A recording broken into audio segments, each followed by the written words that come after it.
head to downtown Tulsa tonight, where you see the sun shining off of the buildings in the Metroplex here as Tulsa gets set to take on Phoenix Rising FC tonight in USL. These two teams battling it out for the final playoff spot in the West in USL in 2017. I'd like to welcome everyone in watching not only here in Tulsa, but in Phoenix this evening as well from the Thirsty Lion, where the watch party is at there for Phoenix Rising FC fans. As you see the standings there, 22 points apiece between these two sides, with Seattle just a point in front of them and Colorado Springs, and a very important win for Phoenix over that Colorado Springs Switchbacks FC side last week, with the Monarchs SLC still at the top of the table, 43 points, but Swope, an incredible run here in the Western Conference as of late, has vaulted over the top of San Antonio FC. I'd like to welcome everyone in. I am Jeremy Poplin, joined by Daniel Wasson this evening as we get set for these two sides. As we mentioned, 22 points apiece. Tulsa at 7-8-1, and Phoenix Rising FC 6-5-3 on the season. Now, they had to rally for that 2-1 victory over Switchbacks FC last Saturday night there at Phoenix Rising Soccer Complex. They trailed at halftime to the Switchbacks, but the substitute, Jason Johnson, scored twice in the second half, including the late winner, to earn that side a valuable victory. And boy, you want to talk about being everywhere all over the pitch. That was Jason Johnson last game. He was named the USL Player of the Week for his performance, which moved Phoenix into that 9th place there in the USL Western Conference. As you see Francisco Ugarte make his way to the bench here this evening for the Tulsa Roughnecks. Speaking of the home side, they stretched their undefeated streak to 3 games. They rallied for a 2-2 draw with Los Dos in their last outing on July 13th. They took the two-goal halftime, but tallies by Modu Jadama and Ian Sventussen earned the visitors a point at StubHub Center Track and Field Stadium. They earned a point without their playmaker, Juan Pablo Coppa, who we will see back out this evening for the Tulsa Roughnecks. Coppa, again, available here tonight. And noticeably missing from the lineup tonight will be one Joey Calistri, who has been recalled by the Chicago Fire. We will tell you the story about the Roughnecks and their special warm-up jerseys, as the Tulsa soccer community a bit heartbroken with some of the events that happened in the past week, some tragic events, and our thoughts and prayers are with those with TSC Hurricane. Daniel Wasson is my partner. Some of your quick thoughts as we get to see maybe one of the greatest players in Chelsea history. We get to see Didier Drogba tonight here in Tulsa. Yeah, it's going to be very interesting watching him tonight. The temperature is hot out there on the field. It's not going to be a whole lot of movement out of Didier. He's going up there in the age, but he's fun to watch. Absolutely fun to watch. 39 years of age. You can expect him to probably go the full 90 here this evening. And he is a team owner, a part team owner of this Phoenix Rising FC group, and will play 2 years here in USL. We'll take our first time out, and when we come back, we'll be set for the kickoff here live from ONEOK Field. This is Tulsa Roughnecks Soccer.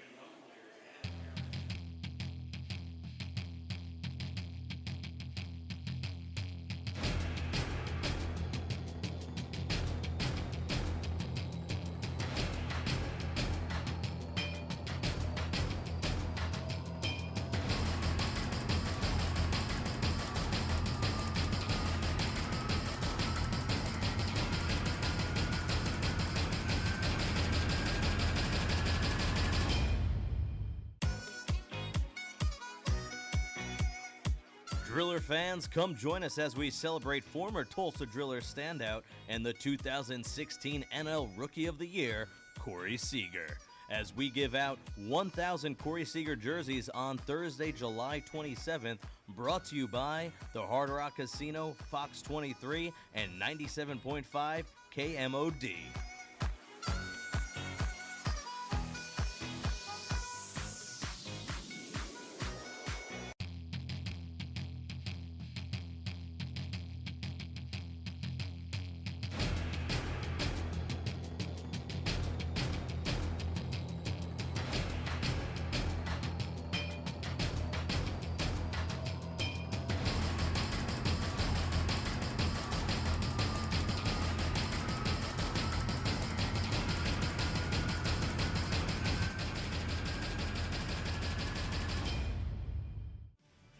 Tulsa Drillers are proud to present our annual Faith and Family Night at the Ballpark on Friday, July 28th.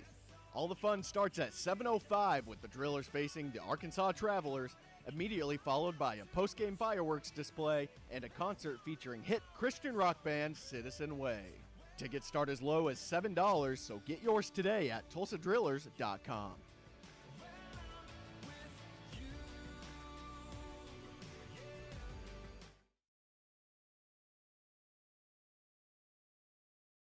Where tonight, Phoenix Rising FC is in the house here at ONEOK as we get set for this contest inside of USL. The national anthem just wrapped up, and real quick off the top, we would like to say all of our thoughts and prayers out to the TSC Hurricane community who had an unfortunate car accident where we lost several members of the families there from TSC Hurricane. The Roughnecks tonight were wearing TSC Hurricane warm-up jerseys to show their support. We had a moment of silence here inside the crowd. It is a heavy part that we have in the soccer community here in Tulsa, and we wish those families nothing but the best. And the community has been amazing as far as the outreach and support. Several GoFundMe pages have been set up. Over $100,000 for one family has been donated, and getting close to another $100,000 for one of the other families affected by the crash as well. So this is a giving community here in Tulsa. Should be a fun one tonight as we get set for kickoff. Coming to you live from the Bank of Oklahoma broadcast booth. Bank of Oklahoma is proud to support the return of professional soccer to the city of Tulsa. Dave Vaudreuil, the head coach of the Tulsa Roughnecks, addressing his team before they get set for Phoenix. And you mentioned it, Daniel, in some of our chats before the game started. Man, 99 degrees here at kickoff, feels like 108, 40% humidity. I know it's monsoon season in Phoenix right now, but man, it was a long warm-up, and this type of heat can really drain you in a hurry. It really can. It'll be interesting to see how much high pressure is played tonight. We'll see if the teams drop off, or if they try to get after each other and try to sneak one in early, but they're not going to be high pressure for very long. No, they will not. As a matter of fact, I believe it'll probably come in waves if you believe Coach Vaudreuil from the Tulsa Roughnecks. There he is, Didier Drogba, one of the greatest players in the history of Chelsea, as he comes in tonight here in Tulsa, and kind of the juice and the energy that was surrounding the city, knowing that he was coming in here to play this evening. We saw him pregame, and I know Vaude has talked about you cannot allow Drogba to win that physical style of game. But I was impressed with how big that he is, Daniel. He walked by, we shook his hand, and you know that he's a big guy, but until you see him up close and in person, man, you don't truly understand, do you? No, you really don't. He towered over me. I was a center midfielder, and I played against a lot of tall guys, and he was definitely up there. We are almost set for kickoff here tonight. Again, the kickoff temperature is at 99 degrees, and it's brought to you by the News on 6 meteorologist Travis Meyer. And the kickoff, or the temperature for kickoff tonight, 99, feels like 108, 40% humidity. There's Ian Sventussen, one of the leading goal scorers for the Tulsa Roughnecks, and Oily in the house tonight. It was a free sunglasses night here at ONEOK Field as we get set for these two teams. Battling it out for the final playoff spot in the West, and we are officially underway here in Tulsa. I'd like to welcome everyone in. Jeremy Poplin and Daniel Wasson with you as we are coming to you live from downtown Tulsa.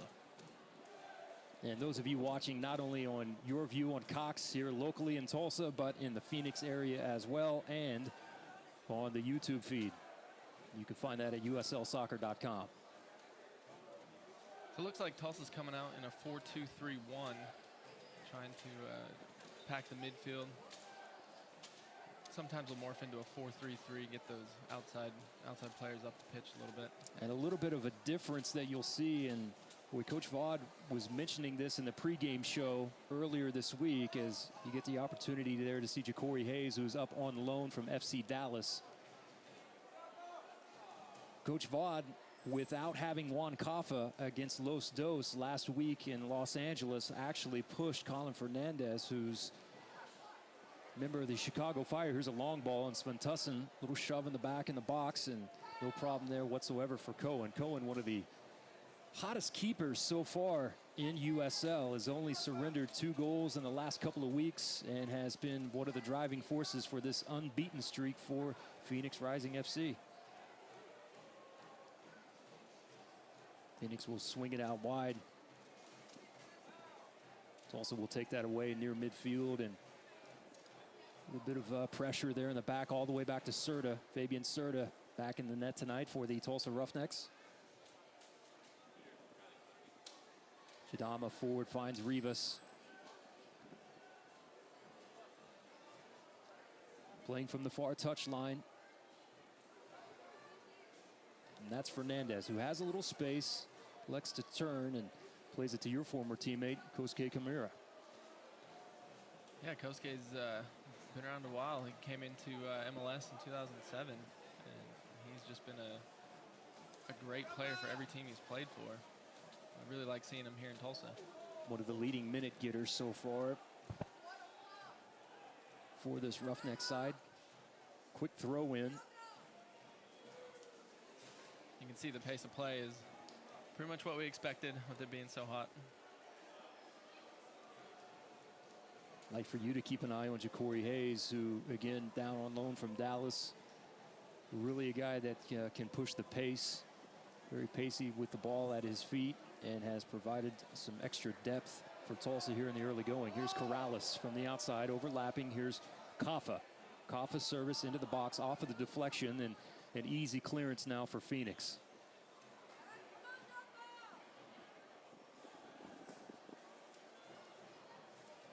Serta will have to deal with that sun in his eyes until it dips over the backside of the stadium here. Usually somewhere in the neighborhood of about, 20 minutes in, we will start to see that sun dip below the stands here at ONEOK. Kaffa finds Ja'Cory. Here's Kosuke. Out wide has Paris G. Nice ball in, played from Paris. That was Rivas on the backside. He will track it down just outside the 18 box. Leaves it here. Step over. Nice movement there from Corrales. It was a good spell of possession for Tulsa. Worked the ball from side to side. Got a couple good crosses in. Looking good so far. Cohen slips it easily to the outside. Searching ball forward. It's cut down there at the halfway line with the chest by Paris G. G back in the lineup. Saw some moments in that Los Dos game last Thursday. Mo Jadama named to the USL Team of the Week. Ford finds Hayes. Kaffa trying to cut it to the inside there. A diagonal runs from Sventussen. And the back line doing a good job to step in front.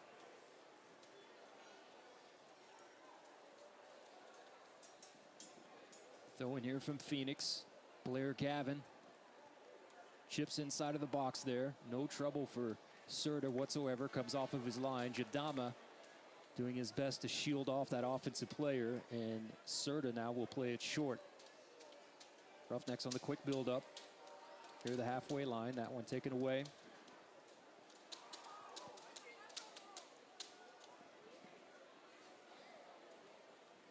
No trouble there for Bourgeois.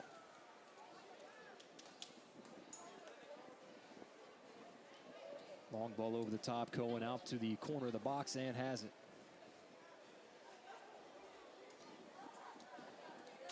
You know Bradley Bourgeois a little bit. I do, just a little bit. Former University of Tulsa player. Played with him a little bit a couple summers ago. He's got that confidence you like to see in a defender. Here's Rivas. Rivas, and the flag is up here. Even though that one is in on the near side, the assistant's flag goes up. By the way, our referees tonight, John Freeman, Shane Kennard, and Luis Tribaldo. And the fourth official is Roy Robinson. Fans not happy with that one. But the flag was up early, and Rivas caught on that outside. It was a tough decision. From my angle, it looked onside. It was a very good shot. We'll see the replay. To the center of the pitch, and maybe that defender cheating up just enough maybe was enough to pull Rivas off sides. Still close. Here's Blair Gavin. Service inside the box. Kosuke clears it out. Settled there. Looking inside the box for Matt Herlo. Phoenix will now collect back near midfield. No contact there from Herlo. And one thing that we've seen from Kosuke, he is one of the more physical players, and you're going to have a battle on your hands. Kaffa will not be able to track this one down in time. Still, though, a throw-in favor of Tulsa.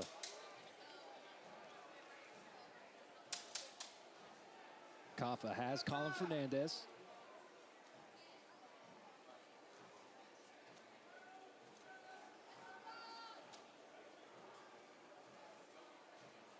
Little support now from Kosuke, and the Roughnecks will build from the back.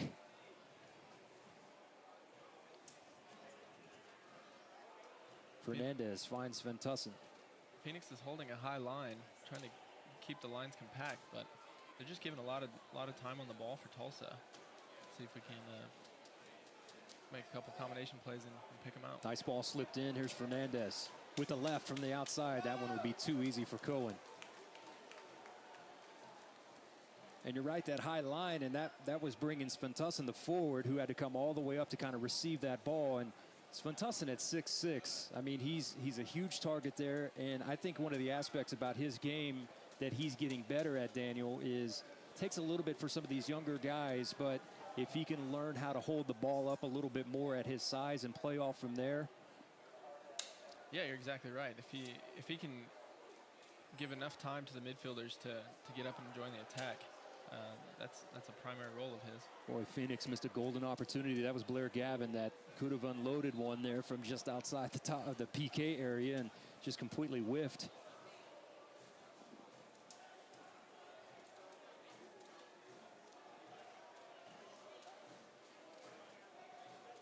Kosuke will drop this back to Bourgeois. Bourgeois now.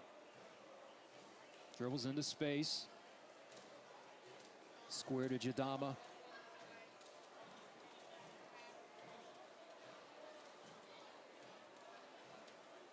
Jadama had options, selected to go with Kosuke. Also now back through the midfield.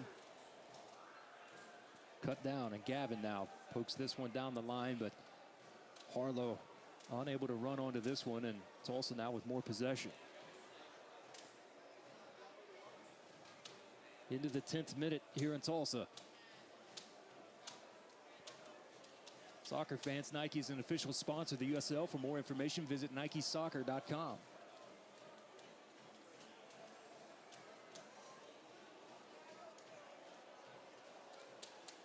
John Freeman will say this one is in Tulsa's direction.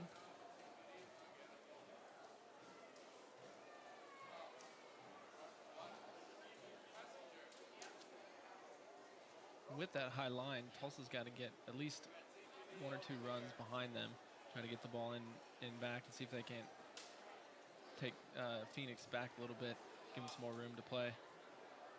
They're seeing an overlapping run there from Corrales. Corrales, the Cuban international, 34 appearances with the Cuban national team, played in the 2015 Gold Cup for Cuba. And the one thing that you will notice about Corrales, four in the back, but in a way it turns into three because Corrales pushes so far forward. That's why you'll see Jadama shift over and take over that spot, and it forces the back line for Tulsa. But that is one area that Coach Vaught has been pretty vocal about, that he wants to continue to have Corrales there, continue to push forward. And actually one of the leaders in the teams on crosses so far this season is the Cuban international. Yeah, you like seeing the outside backs get up and get in the attack whenever they can. That's a good sign from a team that's likes to possess the ball, and you can tell Tulsa that's the style they play. They like to keep possession, and as soon as they lose it, they try to get it back as fast as possible. Turn there from the corner of the 18, knocked away. I don't believe that we've seen Drogba get a touch until now. There he has it, plays it across the mouth of the goal, and boy, brilliant ball from Drogba. And his very first touch sends a beauty. Phoenix, however, does not have anyone in that position. It was Harlow that was the closest player, but no one making that back post run. And you see automatically what type of danger that he provides. It's a cross that's hit directly at Serta. That came from Vasquez. No trouble whatsoever for Fabian Serta. Fabian Serta, the 28-year-old native of Chile, began his professional career in the first division there in Chile. He was named the third-round player of the round by the U.S. Open Cup. Shutout victory over San Antonio FC. Those two really good pieces of skill from Drogba. A little outside of the boot flick, and then a nice through ball on the outside. Nice touch there from Sventusson too. Kaffa tracks it down, keeps it in before it rolls over the touchline. A little bit of miscommunication there behind Sventusson, who tracks back. Here's Drogba. Surrounded by two Roughnecks players. That's Bourgeois, also Ja'Cory Hayes in the mix. And a foul, and Didier is down, grabbing that right knee and making sure that it's okay.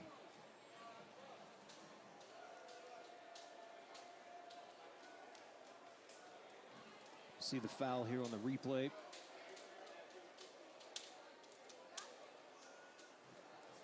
And I assume the plan is to not allow Drogba any space whatsoever. And you saw that with two Tulsa players closing down on him immediately. But the challenge that this presents, Daniel, is the fact that this might be where he's at his most dangerous.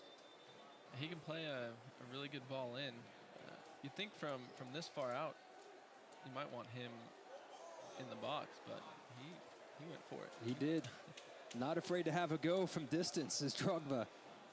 Serta watches that one skip out to the side, and a goal kick now coming up for Tulsa. You know, a great story. Someone that has, you know, invested in soccer here in the United States, and that is Drogba.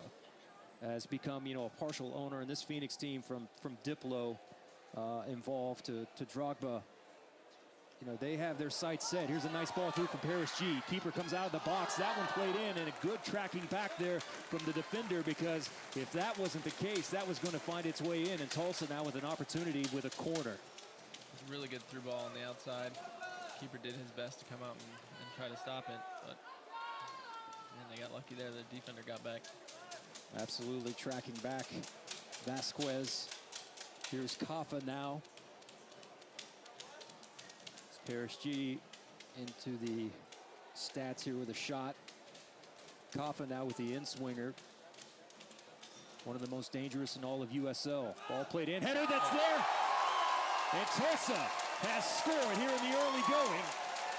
In the 15th minute. On the board first. And we'll have to see, is that Sventusson or is that Rivas? I believe it's Sventusson. I think so too. The 6'6" forward strikes, and Tulsa finds himself with the early lead.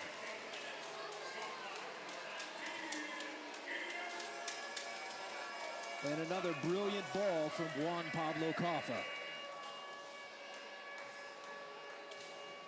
I'll get to see this on the replay. Played in, you see there the defender in front of Sventusson. Just a little bit of space there, with a little bit of nudge in the back just to create enough room.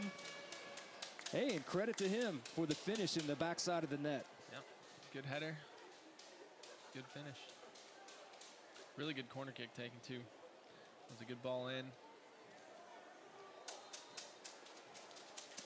That's the 8th goal of the season for Sventusson.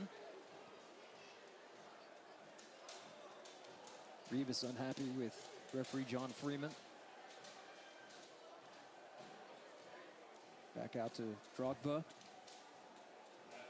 Almost from the exact same distance as last time when he decided to take the chance.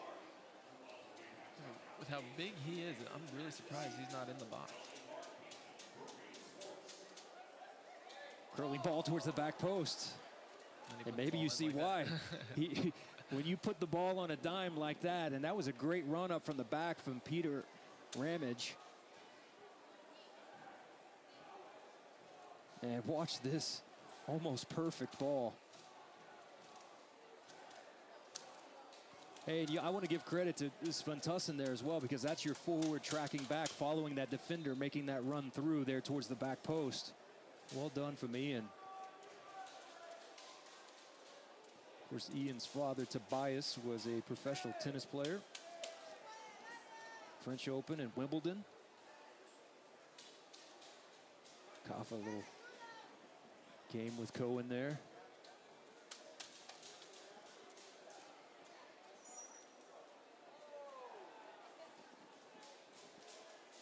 Gavin unable to settle. That's Paris G. Searching ball forward that will trickle out over the touchline, and a throw in now for Phoenix.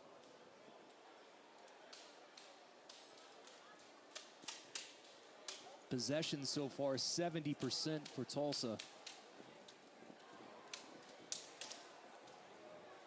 The first actual spell of possession we've seen from Phoenix.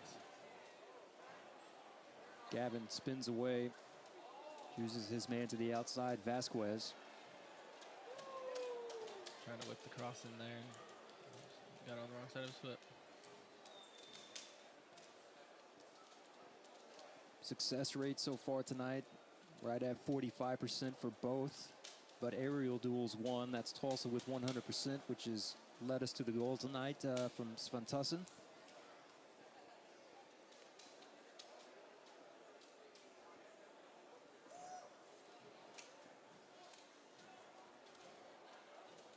Turning there towards midfield. Avila. Outside has Drogba.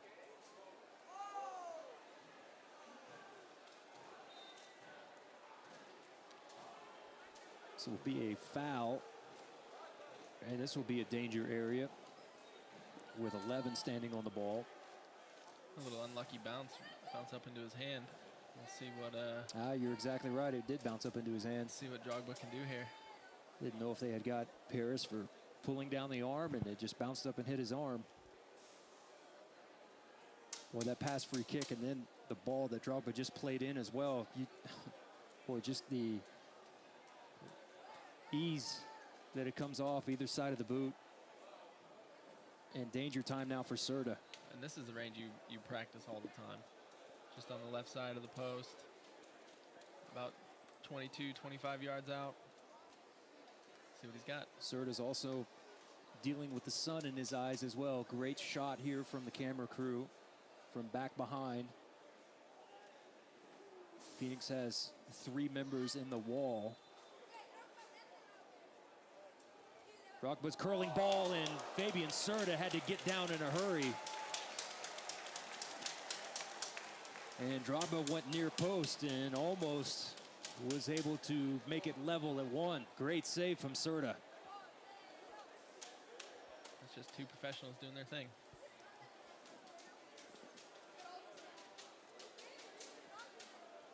Corner now for Phoenix.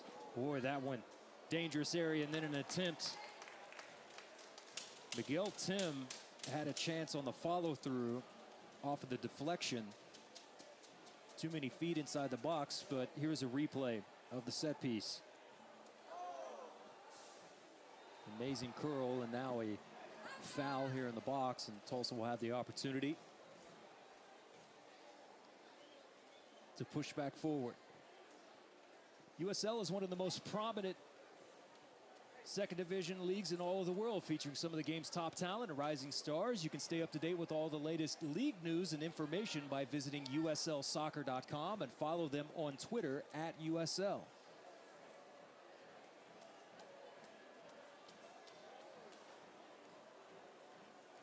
Cohen easily off of the bounce. On the long throw to the opposite side, Vasquez has some space, will step on and pull back. Pressure there from Sventusson.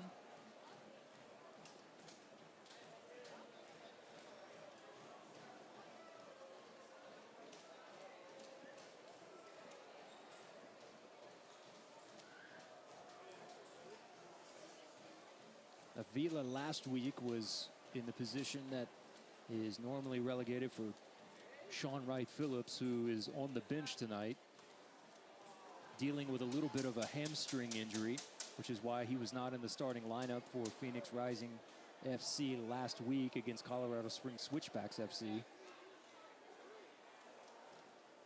But the report was he looked good in training.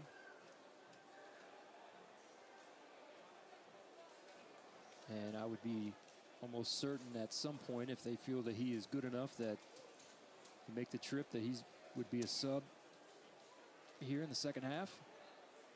And talk about some star power on the bench. Wow. Omar Bravo. Omar Bravo on the bench as well.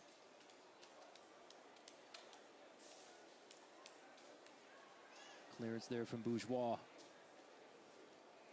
Phoenix is starting to get a little more comfortable playing tonight. We've got a little bit of possession in the last 5 minutes. Here's Tim to the outside. Wakasa unable to do much with it from that angle.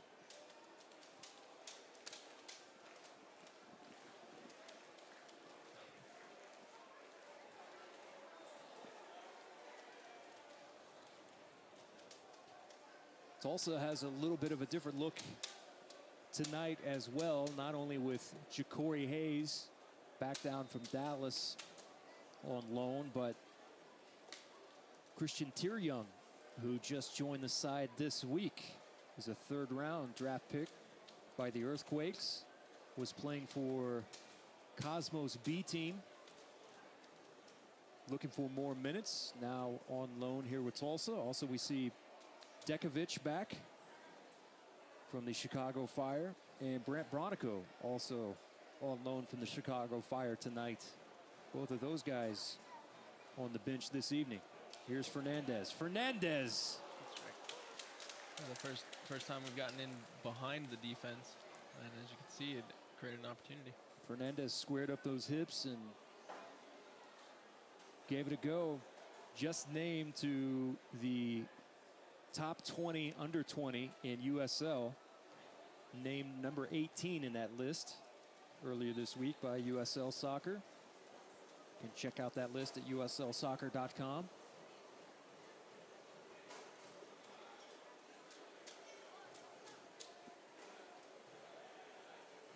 Of course, good friends with Joey Calistri, who just got called back up from the Fire. I wish Joey the best of luck. Bit unlucky there from Fernandez. I would have thought that was a foul, actually. I think Juan Coffin needs to get back on the ball. He's kind of gone in a lull for the last couple minutes. Yeah, Kaffa is the engine that drives this offense for Tulsa. And Fernandez did do a great job pushing up front in the absence of Kaffa last week. Kaffa having served that suspension for card accumulation.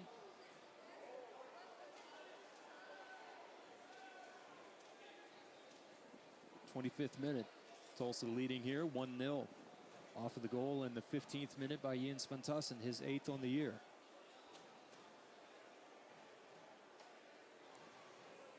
As you mentioned, Phoenix has seemed to settle in a bit more here with more possession here in the last 5 or 10 minutes. Yeah, on the flip side, Tulsa's playing a very disciplined game right now. They're getting a lot of numbers back and not giving any clear-cut opportunities to Phoenix. Both teams in the mid-70s as far as passing accuracy tonight. Here's Corrales one more time with the overlapping run, and the assistant here on the near side catches George one more time.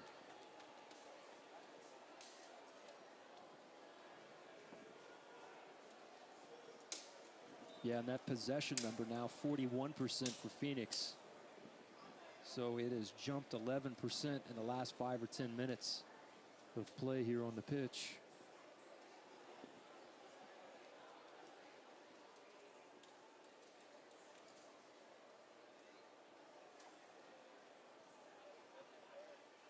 Saw Corrales there as one of more of the intriguing stories, as last year spent some time with Miami FC and the Strikers in NASL out of Fort Lauderdale. Received his permanent resident status here in the United States. Went to visit some family members and decided that he did not want to go back to Cuba. Wins the ball there. Now a fight Just enough of a touch, but it's called for the foul. As Freeman points in the direction of Phoenix. Long ball there. Serta near the byline has it.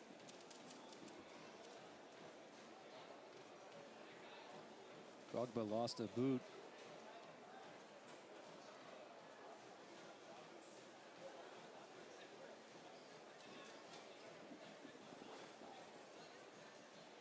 That man single-handedly won a championship for Chelsea.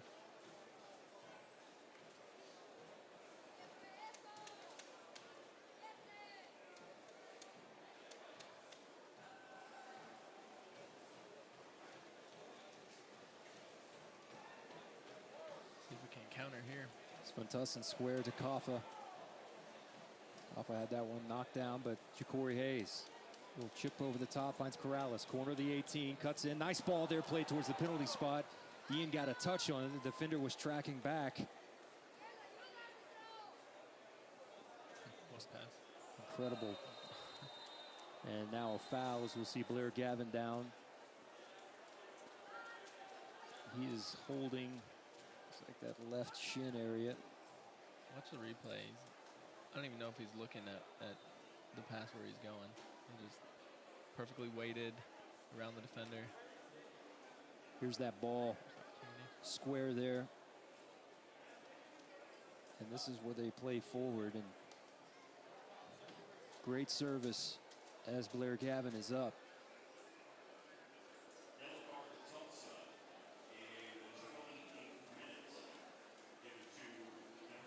Ja'Cory Hayes into the books with a yellow.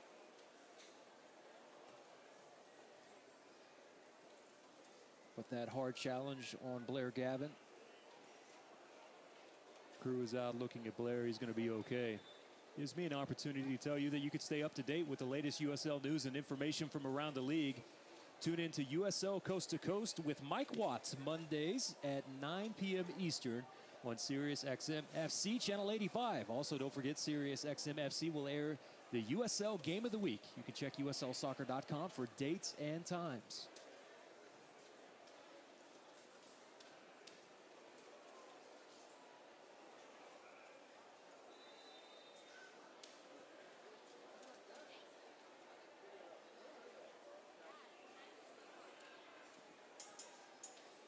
Here's Dia.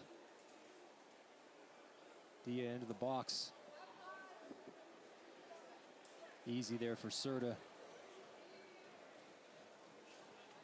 Fabian Serta coming into tonight. This is his 11th appearance. Kaffa. A bit too deep there from Kaffa, and you saw immediately, Matt, or Daniel, as his hands went both to the top of his head, and he knew immediately as soon as that one came off that he had made a mistake. Yeah, what a great counter. Started with the keeper with a direct long ball right to his feet. A nice little 1-2 on the outside. And then the cross just a little bit too close to the keeper. Gavin's diagonal ball. Serta has it. As I was saying, Serta, this is his 11th appearance and 11th start. 900 minutes so far on the season. Coming into tonight, has allowed 15 goals, 39 saves, with 3 clean sheets on the season.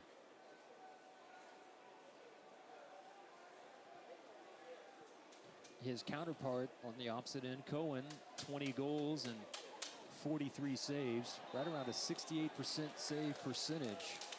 There's a handball.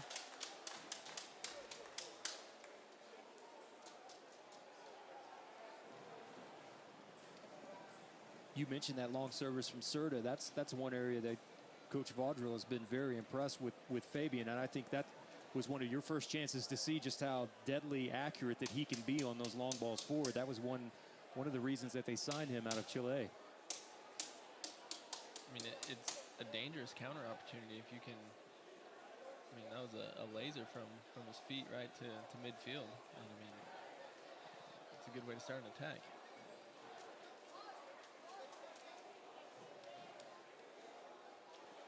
Hoffa now checking. You see Cohen there on the post, shouting directions.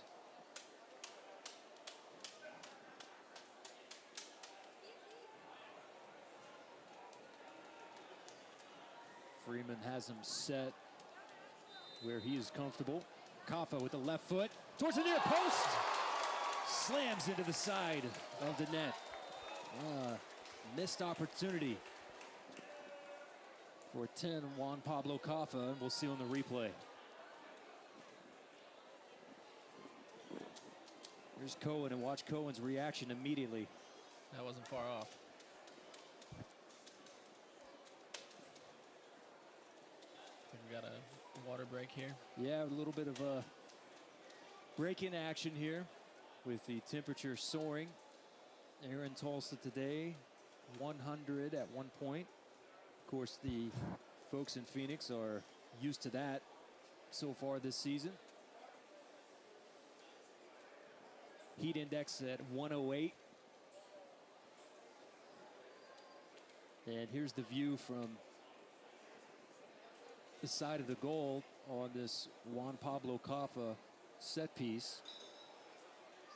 Cohen's a big lad. I think he might have been there in time, but really deadly accurate is Juan Pablo Hoffa. And if you're Dave Vaudreuil right now, Daniel Wasson, what are you telling your team from what you've seen here in the first session now during this water break?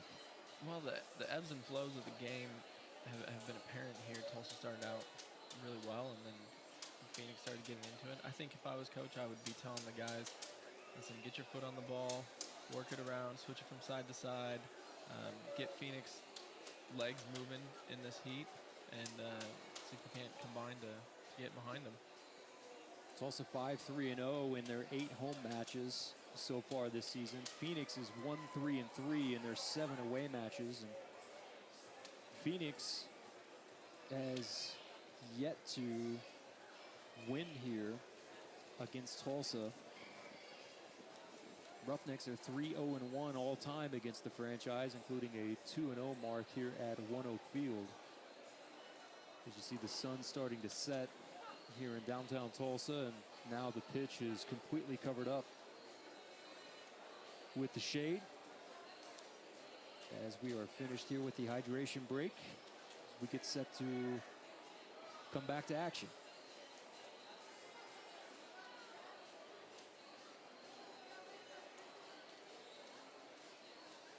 Coach Carter on there.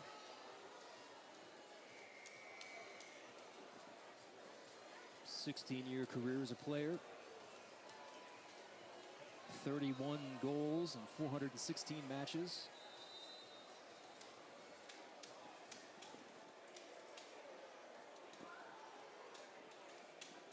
And back to action with Cohen.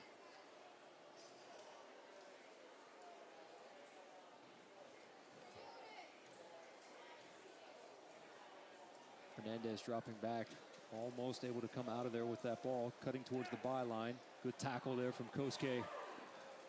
Simple touch forward from Paris G and the Roughnecks now. Good counter opportunity. They can't switch it.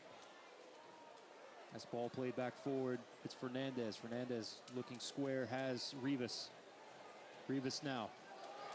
Corrales steps over, one defender slides by. Here's Hoffa. Hoffa with the left, and that's well over the top of the crossbar, but we'll say Phoenix got a piece of it. And now a corner here in the 36th.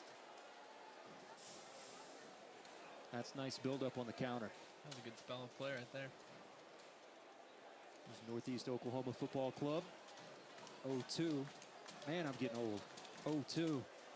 Green Country Ball Kids tonight.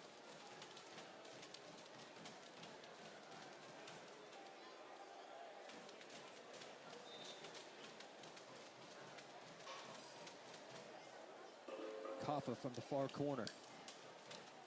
Curling ball just over the top is Fantussen. I believe that was Bourgeois that was there, and off of Phoenix for one more opportunity.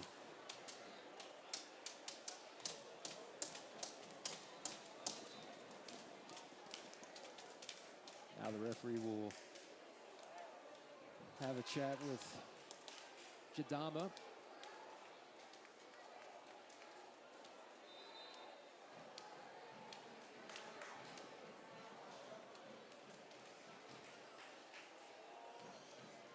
Kaffa. And a foul inside the box.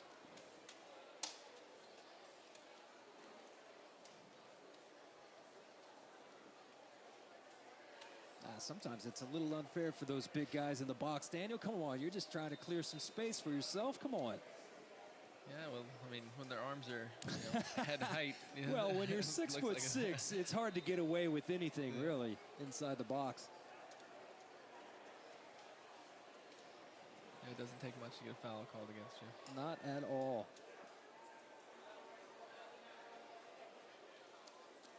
We haven't seen very many opportunities tonight, and I hope that we do. And the one area that I've been impressed with Ian is don't let his size fool you. He has shown the unique ability to be great in tight spaces with the touch. I mean, he's got very good ball skills for a guy that is as tall as he is, and what looks like kind of a lumbering style, running style. He will surprise you in a tight space. And you can also see how intelligent of a player he is. When the balls are coming in from the flanks, you can tell he holds his run. He doesn't necessarily just beeline it right towards the keeper like you see a lot of players do. So he's smart about where he positions himself to get the ball cut back to him, where he can take it on his foot and have a little bit more time to tuck it away. I think Ian, as Fernandez was going forward, and Kaffa took a spill at the end of that.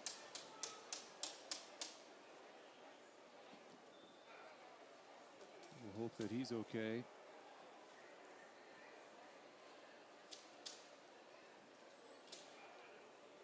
He's mad at the defender there. Yep. Kaffa might also be putting a little bit of that Argentinian flair in his reaction. Not to say that that one doesn't hurt, but wink, wink, Kaffa knows exactly what I'm talking about. And going back to Sventussen quickly, is Coach Vaught talks about at times, and you can preach on this as well, but kind of playing the college game out of you a little bit when you make it up to a level like this, or even up to MLS level. And I think Ian is finally starting to feel his way through this level compared to his collegiate days at UAB. Yeah, it's definitely different. I mean, you're playing with some of the players who have been coached by some of the best coaches in the world. Maybe not every day at this level, but when you get into MLS, you're playing with guys like David Beckham, Steven Gerrard, and David Villa now. I mean, you really learn how to make smart, intelligent runs. You can see Schweinsteiger in Chicago, what he's doing there, and how he's helping them. So it's good to see that from a young player. Then you come in the second division. You play with a guy like Kaffa, who's played in La Liga, has a number of years of experience on this side, and some of the younger guys as well. Here's Bourgeois, leaves for Kaffa. Paristri finds Fernandez. What a run there to the outside. They just had a hard time finding it. Drogba, by the way, that's why the Roughnecks will play out, because Drogba is down back on the opposite end of the field, just outside of the box. Serta will go over and check on him.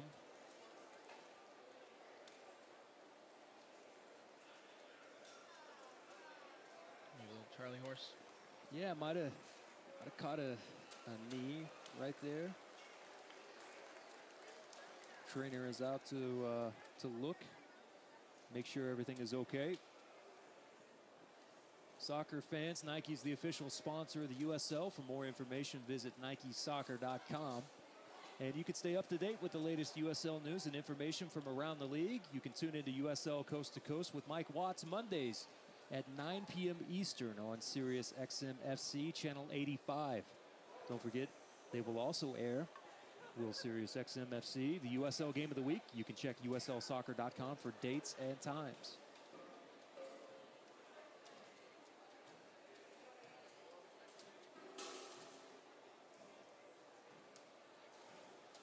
42nd minute, Tulsa still leading 1-0 off of the goal in the 15th minute from Sventussen.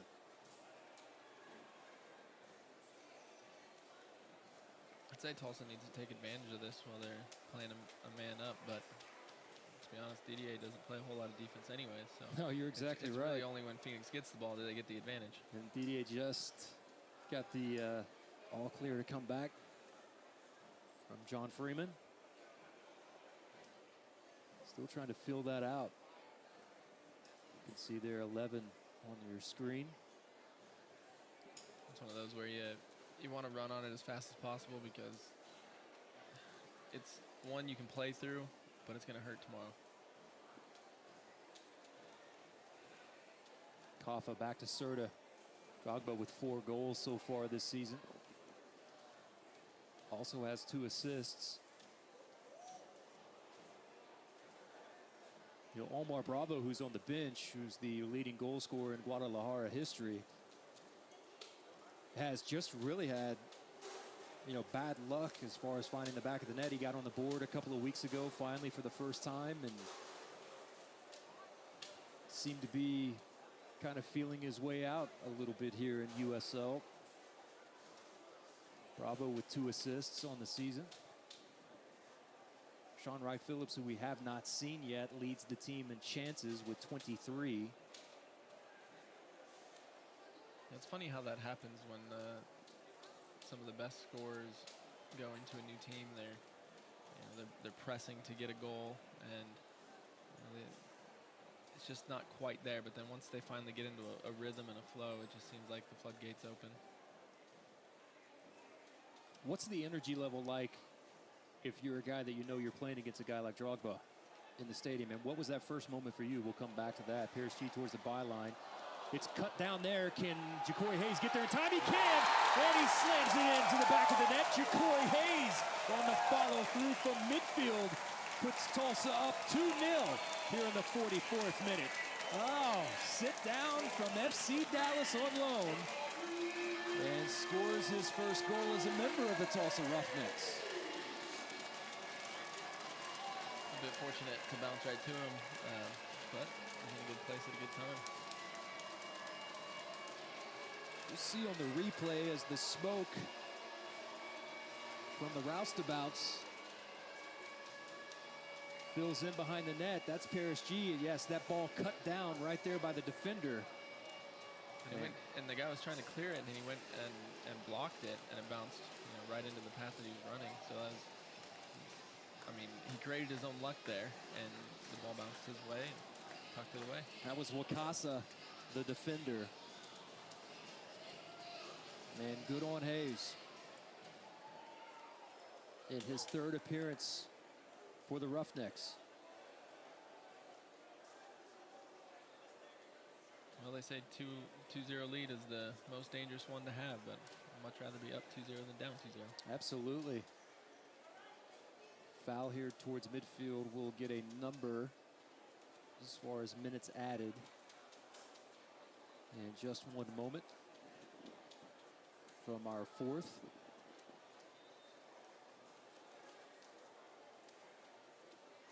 Tulsa is 6-1-0 when scoring first. 4 minutes of stoppage time has been added.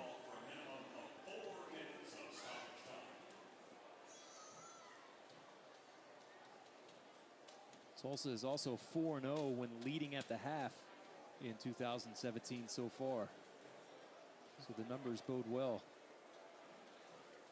See that skill from Drogba right there, little back heel. The thing over his head. Where he's at now, at 39 years of age, is where he's going to dominate that with skill level like that. But he's also a very physical player as well. And it's so hard to take him off the ball when he has it in his possession.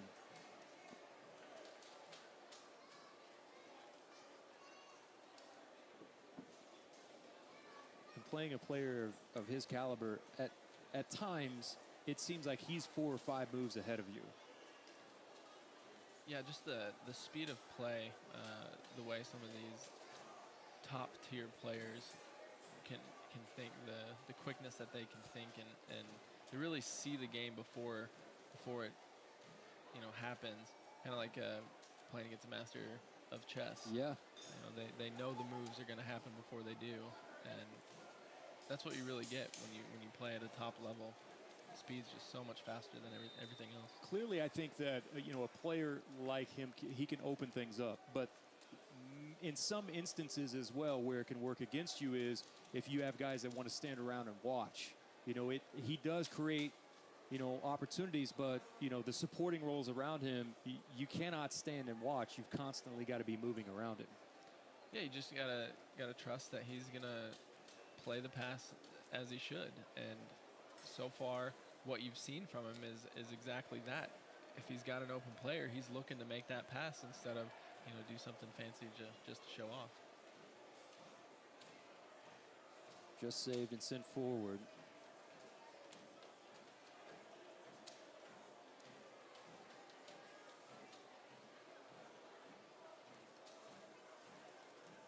Good job there defensively, shielding off, not allowing him to get to the ball before the byline and running out of space. See there the applause.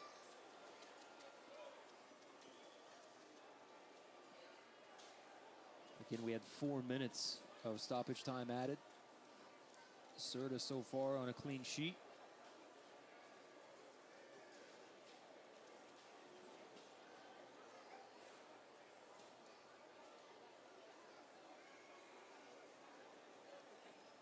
I know we got a long ways to go, but as of now, Tulsa would be in that 6th spot if the results were to hold this evening.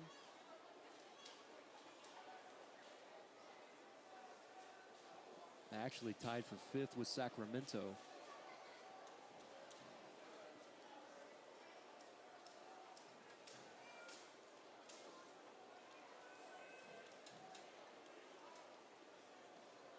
Still a long way to go as far as things are concerned here in USL. Just a bit too much for Kaffa to get there in time. Cohen comes out towards the corner of the box.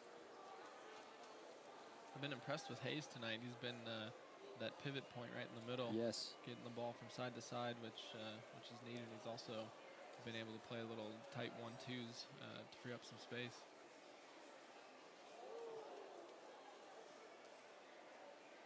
Rocket over the top of the crossbar, and that relationship with FC Dallas goes back to the Open Cup, in which Tulsa played in the 4th round there at SMU at Westcott, which was ultimately won by FC Dallas, but they were impressed with Tulsa's style of play and thought that there was an opportunity to send him to Tulsa to get some minutes, and it has paid off, and Ja'Cory Harris gets his first goal tonight with Tulsa in the 43rd minute. That combined with the goal in the 15th minute from Ian Sventussen as our score of 2-0 here at halftime.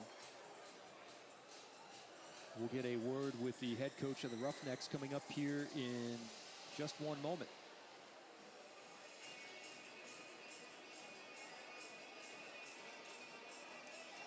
As a matter of fact, we're in place. Let's go down live on the field now and get a word from the head coach, David Vaudreuil, whose Roughnecks lead 2-0 here at halftime over Phoenix Rising FC. All right, thanks so much, Pop. I'm down here with Coach Vaudreuil. Coach, how important was that early first goal to get that early in the match there? Very important. That's the first set piece we set up for this week yesterday and did it today on the board. And excited when you get the set pieces and they're going in your favor, not in the other favor. It really makes a big difference to get that early goal. But there's a couple little things that I want to improve on. But most importantly, you got Sean Wright-Phillips and Omar Bravo waiting to come off the bench. So it's a long way to go, and we can't lose any intensity. I thought we lost our intensity of the ball. We were happy to keep it in our final third. I'd rather keep it here in the attacking third and make them chase and chase and chase. And, there's a long 45 minutes to go. Absolutely. Now, with that 2-0 lead going into that second half, what do you guys, you just talked about it a little bit, what are you guys really going to preach during that halftime speech? No, I want to get in their half. Whether we go fast or we go slow, I don't want to give the ball away cheaply. Once we get them here, we got to make them work. We didn't make them work the last one. We got a little complacent because we scored the goals, but we got to make them work. It's a long 90 minutes. We got to use the field and use the ball to our advantage and make them work hard enough and put them out of the game. Thank you so much, Coach. Good luck this second half.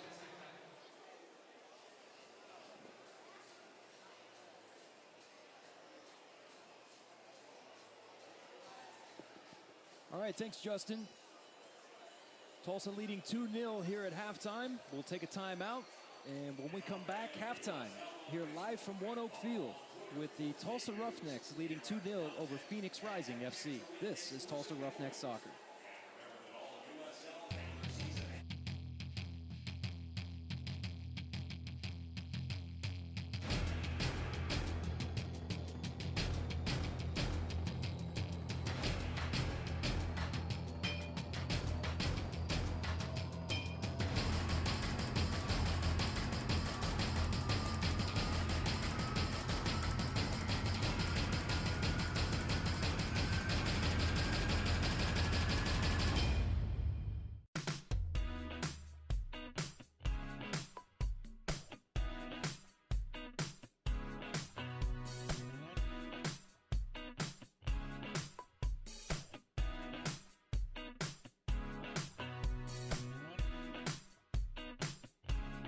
It's almost that time of the year again, back to school.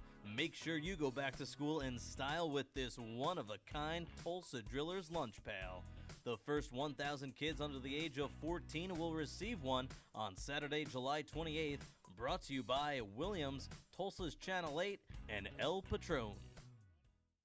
I'm a retired school psychologist, and helping people was my thing. I was very independent and thought I could take care of myself. I fell and I had to have Meals on Wheels.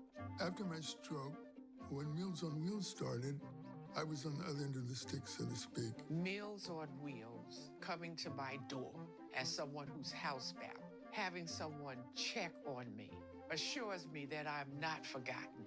Meals on Wheels has given me a mode of freedom that I wouldn't have otherwise. We're the clients. We are the clients. We are the clients of Meals on Wheels. America, let's do lunch. 1 in 6 seniors faces the threat of hunger, and millions more live in isolation. Drop off a hot meal and say a quick hello. Volunteer by donating your lunch break at americaletsdolunch.org. There's a shelter pet who wants to meet you. Meet one today. Visit theshelterpetproject.org. Adopt.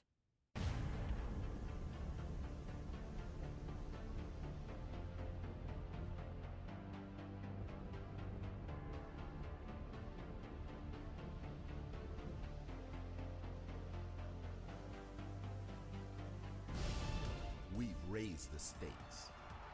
Expectations are high. Our biggest season yet will break records with elite players and future stars, innovative technology, and new homes. We're growing the game in our communities and across the nation. Are you ready?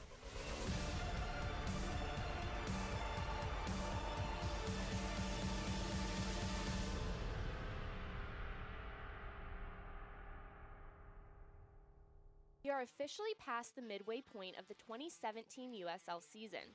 The first half saw the setting of new records, attendance reach over 1 million, and strong play on the field, highlighting the Fans' Choice Midseason Awards. Nominees were chosen for the awards, and the winners were left up to fan vote. Diego Restrepo was voted Goalkeeper of the Year, winning a staggering 59% of the vote.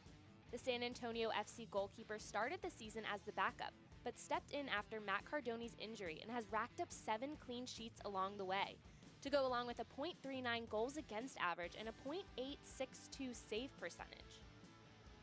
Kyle Smith was voted Defender of the Year, the only Louisville City FC player to play every minute for the club this season. The league's newcomers were recognized in a close vote, but Reno 1868 FC's Chris Wehan just edged out New York Red Bulls 2's Aaron Basulovic for the Fans' Choice Rookie of the Year award by 0.1%. Wehan is tied for the league lead in assists with 7, while Basulovic has yet to come off the field for New York Red Bulls 2, passing at an 84% accuracy rate. Chandler Hoffman claimed the title of Fans' Choice MVP. Hoffman has tallied 11 goals and 5 assists and found himself as the lone player in the top 5 in the league in both categories. Hoffman, along with head coach Briggs, have helped lead Real Monarchs SLC to the best record in the league, a feat that earned Briggs the Fans' Choice Midseason Award for Coach of the Year. For USL Network, I'm Morgan Conklin. I see the future is really bright for me. The high school diploma is just added to the confidence, and now I feel unstoppable. Find free adult education classes near you at finishyourdiploma.org. After his stop in PKs for the Roughnecks Open Cup win over San Antonio, Fabian Cerda was lifted up by fans. It was a high point following some lows. He'd gone from such a high level, and then for whatever reason, personally, he took some time off. He played for Universidad Católica, one of the biggest clubs in Chile. The highest level where he has everything and he don't really need to ask for something. He told Chilean newspapers he was content with being with the club he started with as a child, but realized too late he needed to transfer to another club to get playing time. Saw the two sides of the coin. The other side in the local club, Trasandino, sometimes they didn't have fields to practice. Different kind of odds. It wasn't easy, but it helped him to grow. While with the lower division club, he had to take a construction job to make money for his family. So he set his sights toward the land of opportunity. He got contact from some MLS teams, but it was a coach he used to play under, that new coach Vadriel, that led him to Tulsa. But his family stayed home in Chile. It is painful to leave behind his family, his wife and his two kids. He came over here focused on building a new future for him and his family. But he's been embraced by some local families who help with transportation, and his teammates help him with English.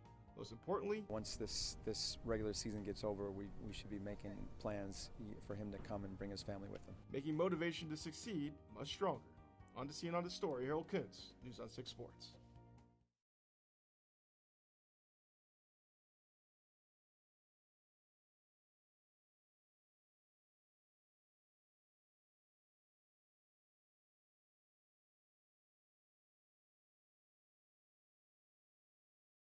In his 11th appearance here tonight against Phoenix Rising FC. Welcome back into halftime. I'm Jeremy Poplin, joined by Daniel Wasson, as Tulsa leading 2-0. And Cerda tonight, a pretty incredible save, Daniel, that we saw early on the free kick from Didier Drogba. Yeah, he got down to his right very well, made a clean save there.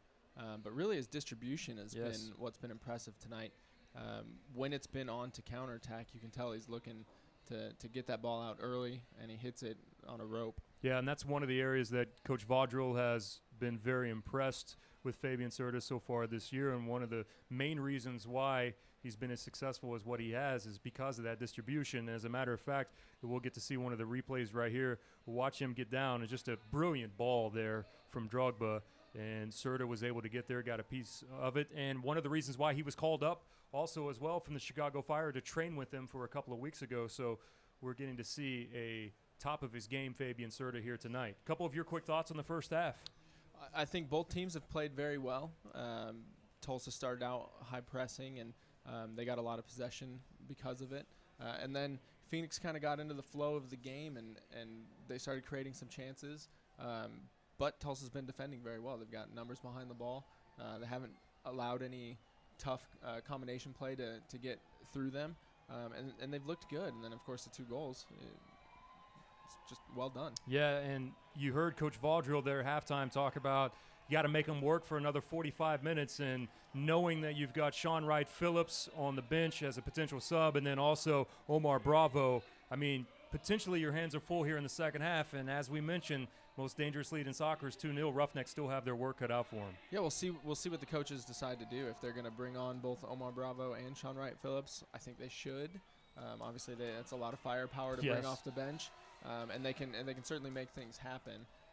But again, Tulsa's shut down Didier Drogba, who's also a very skilled player. Speaking of Didier Drogba, one of the big fan hits inside of USL, not just in Phoenix but everywhere, and voted one of the fan favorites and always will be with Chelsea. How about this reaction? Check this out. After the game last week, Didier Drogba takes a fan's cell phone, and then, well, we'll let the story play out for you here. And one lucky fan actually had Drogba take his cell phone, and it went viral all over social media.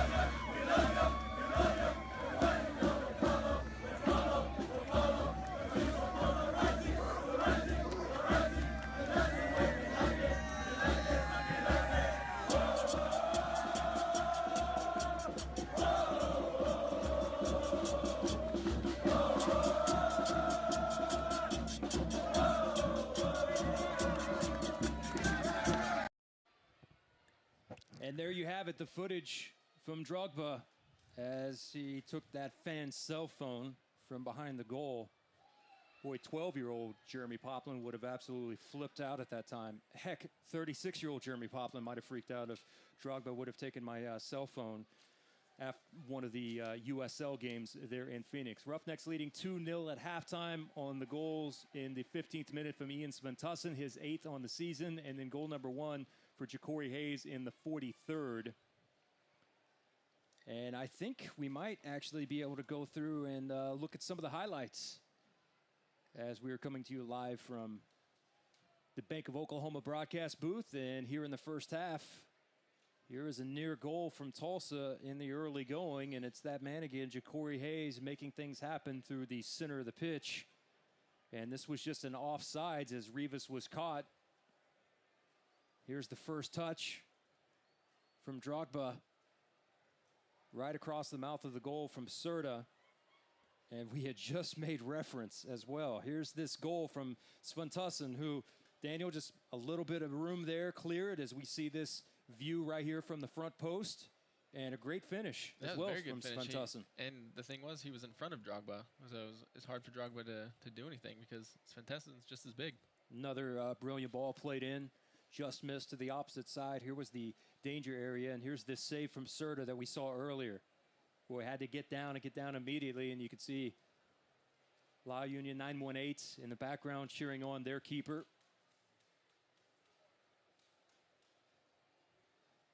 Here's this ball that's played in towards the near post. Cohen watched that one hit the side of the net, and here's goal number 2 on the night, and Ja'Cory Hayes gets the score, and that's just good, solid effort there from Ja'Cory Hayes to follow through. And the Phoenix coach is not going to be happy with number 6 there because just very lackadaisical. Didn't go to clear the ball. I mean, that's a danger zone. You got to sacrifice the throw-in, but kick it out of the stadium. You see the fans there gathered as Drogba makes his way back out onto the pitch here this evening. Lots of Chelsea kits in the stands tonight here in Tulsa on a very balmy night. Again, coming to you live from the Bank of Oklahoma broadcast booth. Bank of Oklahoma proud to support the return of professional soccer to the city of Tulsa here in year number 3 for the Tulsa Roughnecks. And there he is. Yeah, there's certainly a lot of blue out in the stands. Those old Chelsea kits. But it's a good turnout. It is a good turnout here tonight. Free sunglasses night. And the sun is down now, but you definitely needed them earlier in the day. Both of these teams on an unbeaten streak coming in. Tulsa off of that 2-2 draw with Los Dos. Out at the track and field stadium there at StubHub. Pretty big game earlier this week there at StubHub as well with Man U coming in. Boy, Galaxy were hurting for players in that game, and it seemed like Man U was just toying with them for a time. 5-2 eventually was that final with Man U, who's been on the tour here in the United States, played Man City there in Houston. So the Manchester Derby making its way here to the southern part of the United States in Houston earlier this week. And the great clubs making their way over, and it's done so much to help this game here in the United States, and having the opportunity to see clubs like, Real make their way over, Real Madrid and Man City and Man U, and what they did at University of Michigan at the Big House a few years ago with that huge crowd. And I can only imagine that this thing is going to continue to grow and grow. And USL is kind of proof of that with what they've done here in the second division, with being granted second division status here from the United States and Soccer Association. It would have been nice to be out near UCLA last week. Both Real Madrid and Man U practicing about 200 yards from each other. Coach Vaught actually stayed after the game on Thursday night for the Roughnecks, stayed over and went to training with Real, and then ended up going and hanging out with some of his former DC United buddies and former teammates at that Galaxy versus Manchester United game. So quite the weekend for Coach Vaught hanging out. Yeah, he was fun to watch. I remember watching him when I was younger.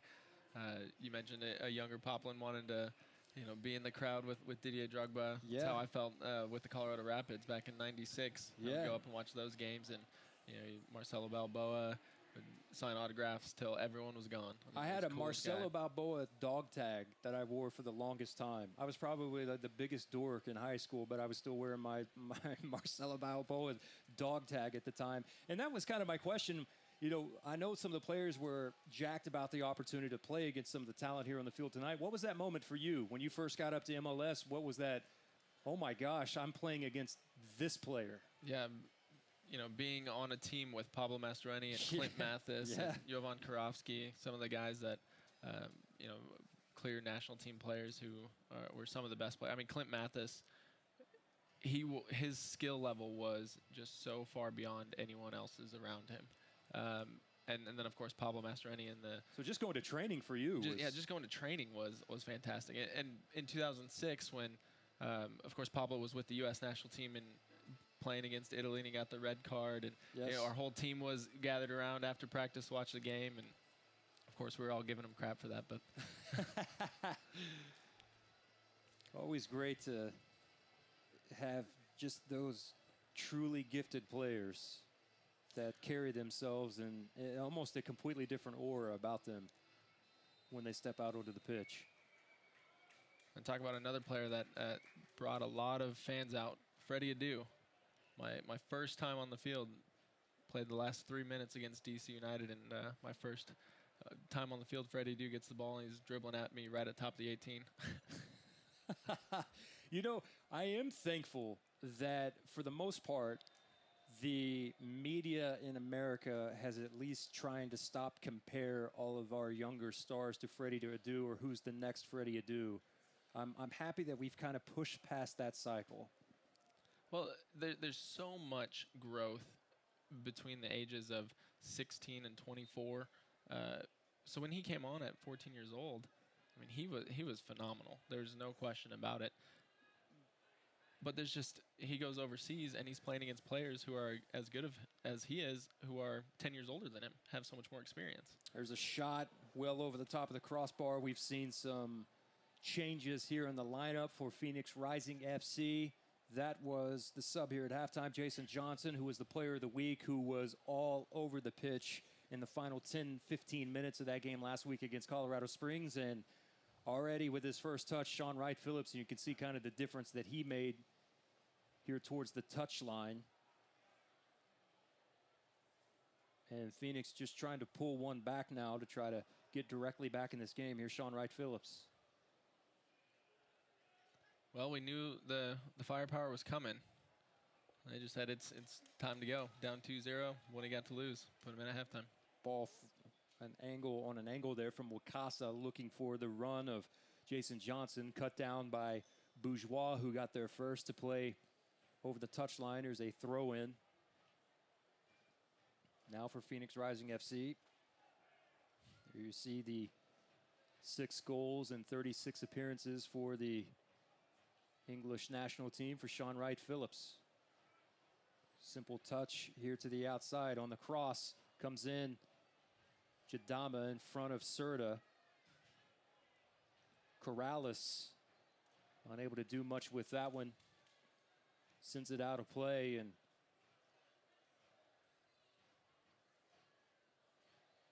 Phoenix now with a giveaway here in their offensive third. Fernandez comes out. Knocked off the ball from Johnson.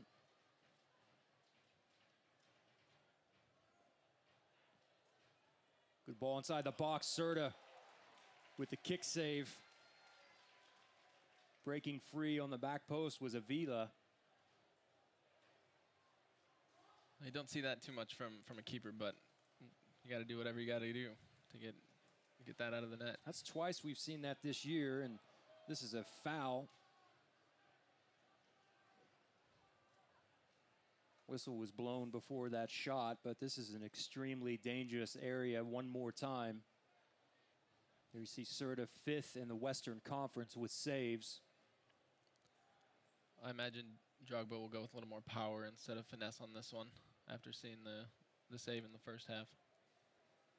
That's a great ball there. Simple ball, and kick save there from Serta.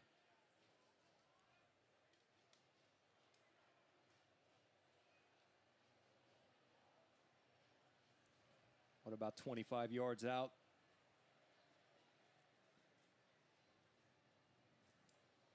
For one of the greats. Serta's already been tested once tonight from Drogba.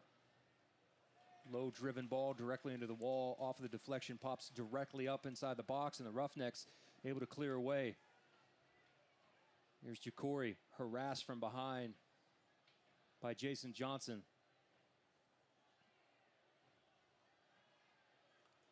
Corrales now in a fight.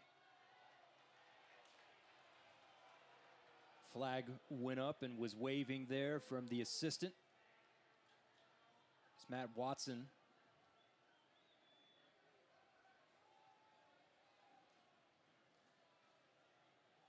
Johnson went over to check, and that's Fernandez that is down, writhing in pain.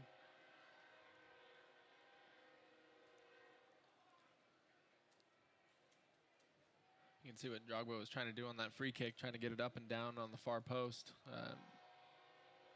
Trying to put the top spin on the ball, and it's a hard free kick to take. Looks like that Fernandez probably just got the wind knocked out of him. He had both of his hands up above his head here, trying to grasp back. We'll see here exactly where this happened. I think he caught an elbow right there to the midsection. That's what Jacori Hayes was trying to plead the case to our head official, John Freeman.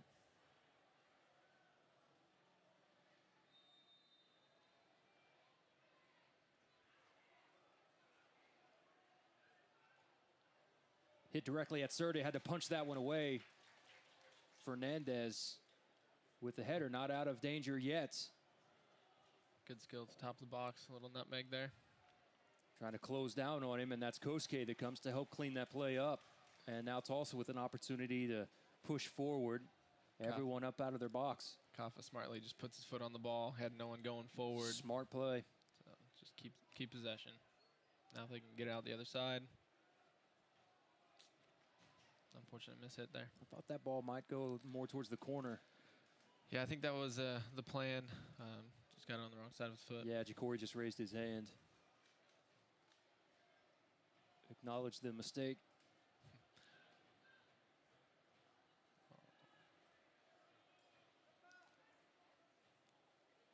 Unlucky there from Corrales. Court Furniture Rental has played a key role in making the Roughnecks players feel at home when they're not on the pitch. Court Furniture there when you need it and gone when you don't.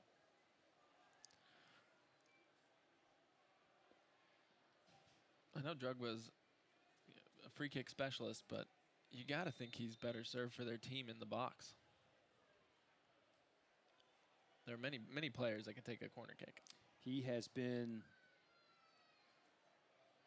the guy to take almost every single one of them since he has made his first appearance. A little shoving there in the box. Curls back out to the arc, and that one mishit. And Tulsa survives a few moments in this second half. The opening minutes of the second half has been dominated so far by Phoenix.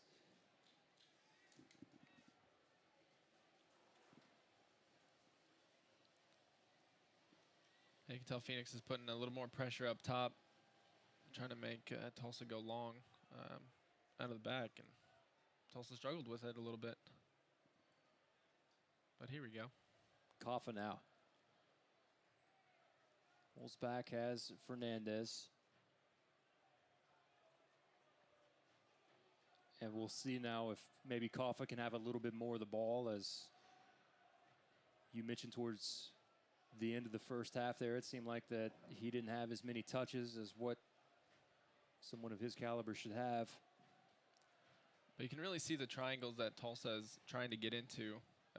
They're trying to, every player needs to have at least two options nearby.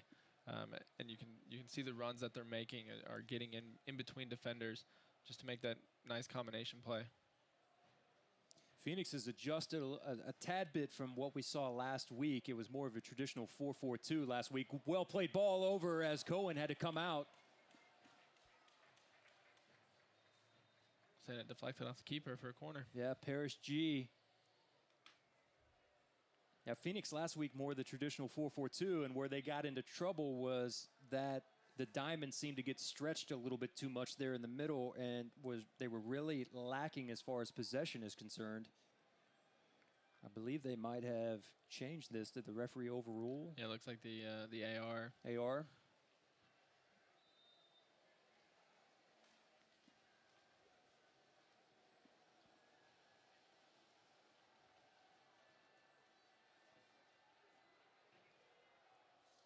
Possession at 61% in favor of Tulsa. There's a shot in the deflection that goes wide. That will be for a corner, and the pressure continues. Very fortunate there not to for that not to find the back of the net. Could have easily gone in. Just one simple flick on the header from Didier that was able to keep that play in motion. Here's Sean Wright Phillips now, and a little bit of a change, exactly what you were talking about, Daniel. Put Drogba inside the box. Yeah, I mean, if anything, it frees up another big guy inside, because now you've got to take your best defensive player and put him against Drogba. And you saw there, Sven Tussen using some of his size was actually the player to drop back. Mo Jadama, USL Team of the Week. Leads teams in clearances, does Jadama. And you can see Serda smartly taking a little bit of taking his time on this goal kick, trying to slow the play down, because he knows that they've been kind of under attack this first part of the second half. Jadama, by the way, part of that Colo Colo in Chile's Premier Division. Oh, that looked like a handball, and that's exactly what Koff is trying to plead his case for right now. Referee says play on. Corrales back to Fernandez.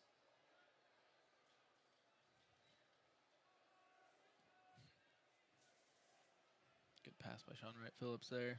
So outside of the boot. Johnson now just turns centrally as a man back towards the halfway line through the center circle. Here's Sean Wright, turns.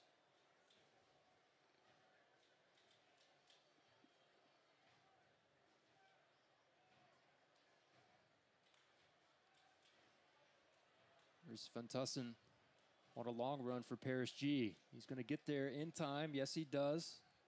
Has to wait now. Yeah, he's got no help up there. Kaffa on the diagonal run. Also will switch sides now. Corrales settles. I mean, it's still 93, feels like 102 outside. Yes. It is hot. It's understandable why the players aren't getting up and down the field as fast as normal. It's Corrales. Rivas cut to the inside. I think Corrales was trying to hold there to see if Rivas might cut towards the touchline. Oh, well done from Ja'Cory Hayes, creating some space for himself out wide. Kaffa. Left-footed ball, settled near the arc. Sven Tussen, the left foot, almost off of the post. There's that quick feet you were talking about earlier. Exactly. And he is deceptive, and you saw the defender give him just enough space. You do not expect that from big number 19 at all.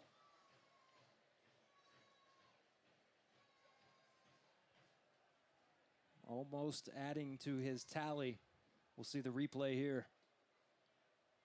Just enough space to set it up, and off the post. Cohen needs to kiss it.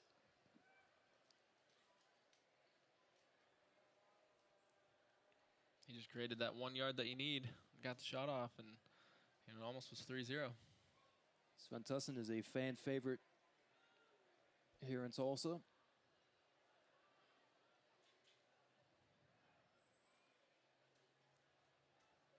Always great to see his family checking in on social media as well. Ian's family, as well as Joaquin Rivas' family, very active.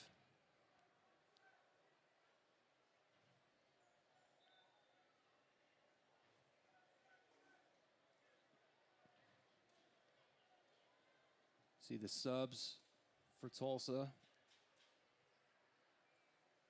Watching the action here this evening. Trying to get up and get a little loose as we're close to that time where we might start looking at one of the first subs of the night for Tulsa. Vaught usually in that 65, 66 minute mark.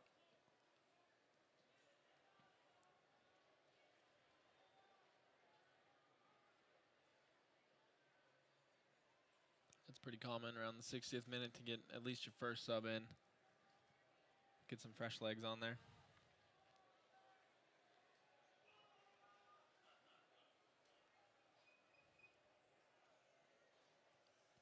New Balance is the official kit provider for the Tulsa Roughnecks. This is year one for New Balance here. You can check out the team store here at ONEOK Field for all of the latest as far as kits from New Balance and all the latest fan gear.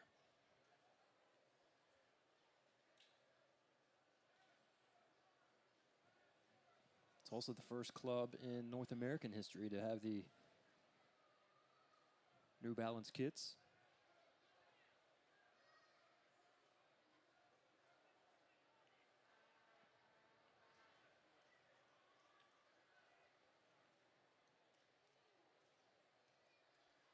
Good ball played from the center circle. Settled on the far touchline. 61st minute, Tulsa leading 2-0.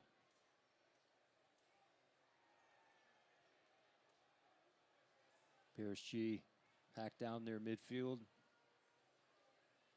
No call given.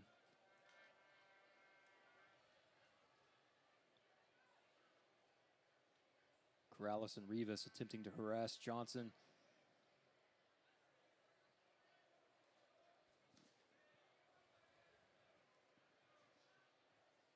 Throw in for Corrales. Rivas is, of course, last year spending some time at Sacramento Republic. Had 19 appearances for them. Played his college ball at UNLV.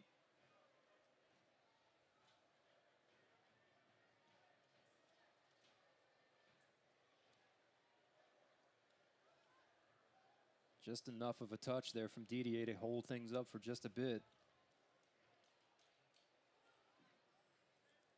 Phoenix, they're starting to get an understanding from Drogba because you can see the movements that they're making when he's got the ball, because they know if they make the run, he'll give it up to him.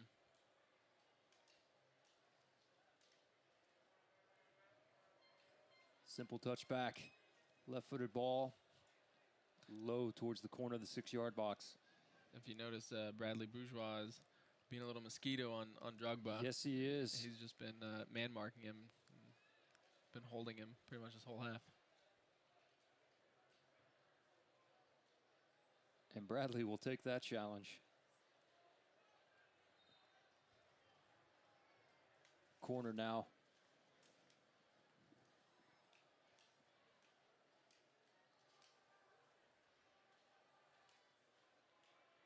Case & Associates is your home for the Roughnecks players when they are not on the pitch here at ONEOK Field for all of your apartment needs. Check out caseusa.com. Sean Wright Phillips.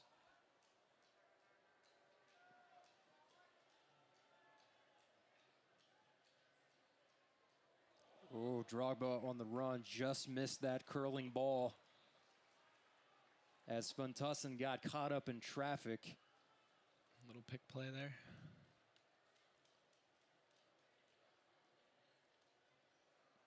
Yeah, maybe we'll have a chance to see on the replay. That close to pulling Phoenix FC back within one. Here it comes. No pick. No, no pick. He just kind of got lackadaisical, and Drogba beat him there. I saw that on the backside. That's the action that I saw. That's where I thought that he got caught up. That's what happens. You lose your player in the box for a half a second, and next thing you know, they're getting an opportunity. Really got to be switched on defense.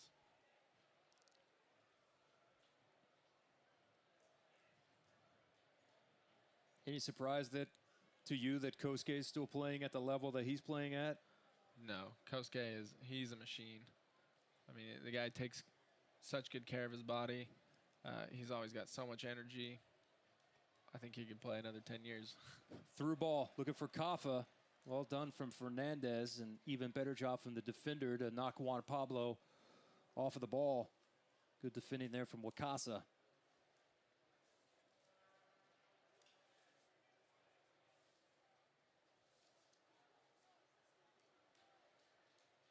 Cannot give that much space. Sean Wright Phillips hammered one directly at Serta. There wasn't a defender to close him down. Yeah, I was surprised they kept backing off and backing off. I mean, he's 20 yards out. He can certainly put the ball in the net there. Serta had to use both fists to knock that one away. Hard-driven shot from the opposite side. Serta got just enough of it.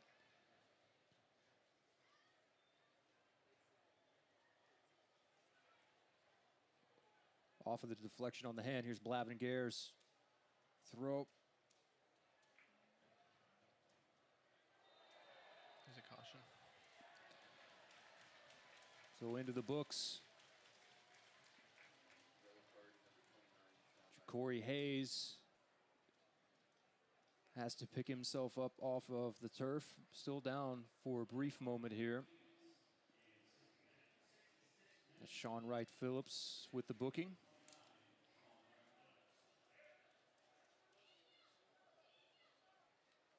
Here in the 66th.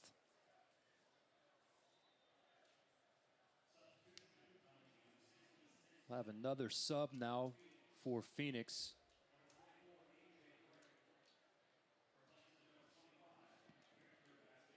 So Vasquez will have a seat. A.J. Gray will make his way onto the pitch.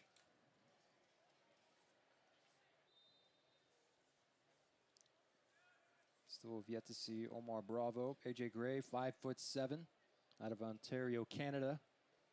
Made his Phoenix Rising debut on March 25th. Last club with the OC Blues.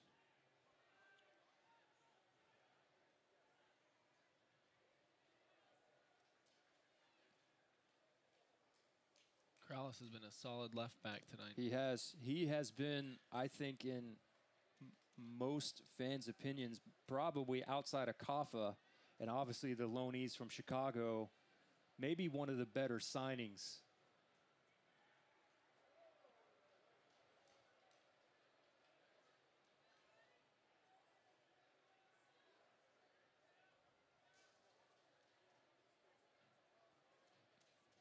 This back line has really started to gel over the past month or so for Tulsa. Corrales, a member of that.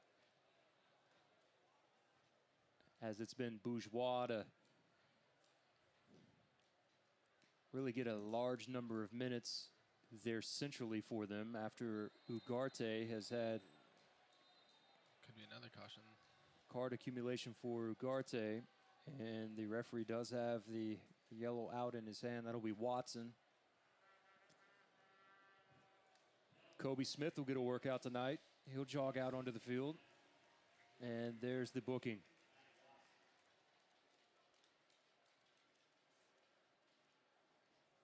See this replay. Yep.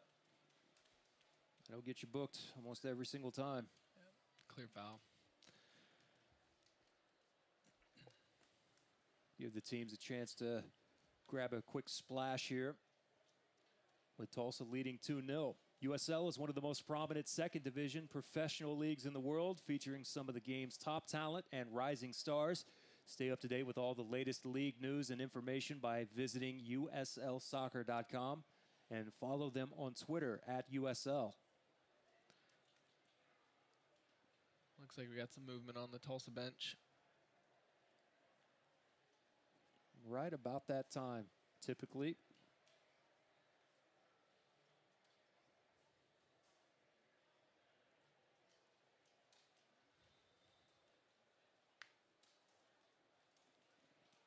according to the current standings, if this were to remain at 2-0, Tulsa would vault from 8th to 5th, tied with Sacramento with 25 points, and trailing 4th place Reno 1868 by just 1 with 26 total points.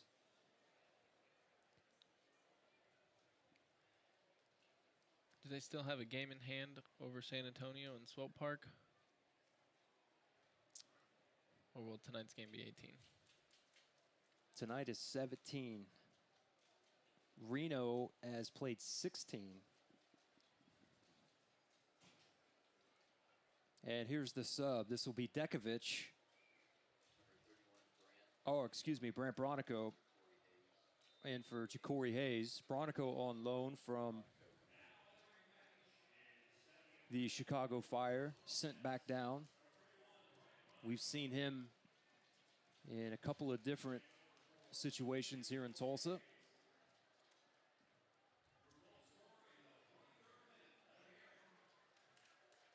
Bronico made his debut on May 13th in that 4-0 win. Came back to Tulsa on May 27th with T2, where he played a full 90. Bronico was selected 47th overall in the Super Draft out of North Carolina, Charlotte. 74 collegiate matches for the 49ers, scoring 25 goals and 23 assists. Here's Jadama.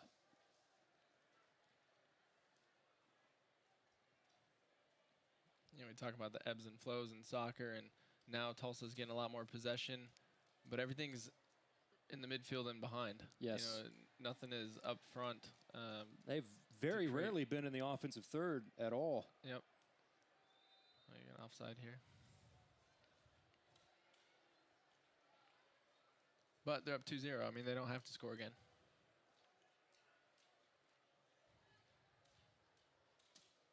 By the way, Jadama had that first goal of the season last week. They're in the 2-2 draw with Los Dos.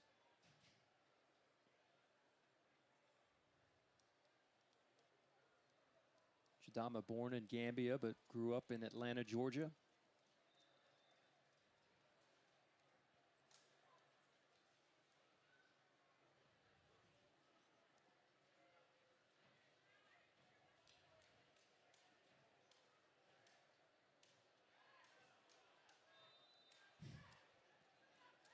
The AR in favor, and Corrales was not a fan of that. Here in the 72nd minute. Coming to you live from the Bank of Oklahoma broadcast booth. Bank of Oklahoma proud to support the Tulsa Roughnecks. Turn to professional soccer. And I'd like to say welcome to those of you watching in the Phoenix area at the watch party. They're at the Thirsty Lion. Always one of my favorite road trips every single year there to the Phoenix area.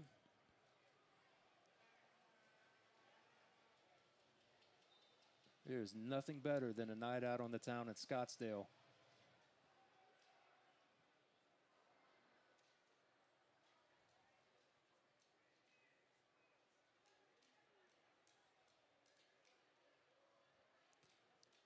See the Tulsa players, everyone's taking their time. Every throw in, every free kick. Quickly here on the counter. Kill the game. Diagonal ball. Slammed into the retaining wall behind the net. That was Johnson. Johnson has made his presence felt since he subbed on here at half. Last club, San Antonio FC. Tied for the team lead out of Happy News, Jamaica.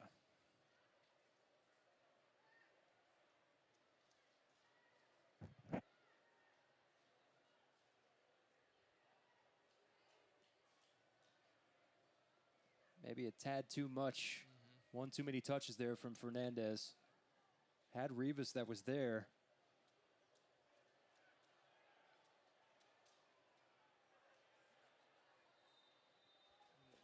Did they accidentally catch him with an elbow?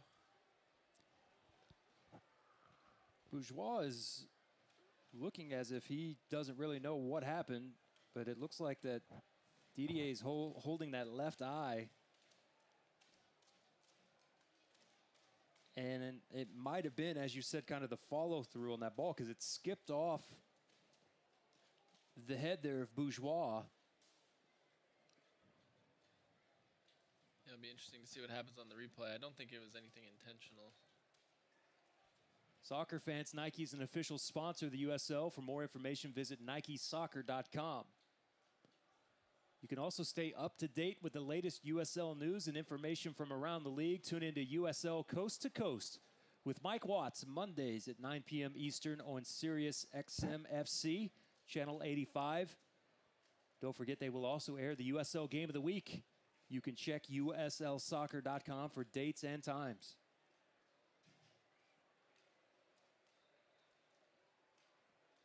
I don't know if we've got a replay of that or not. I would like to see if there was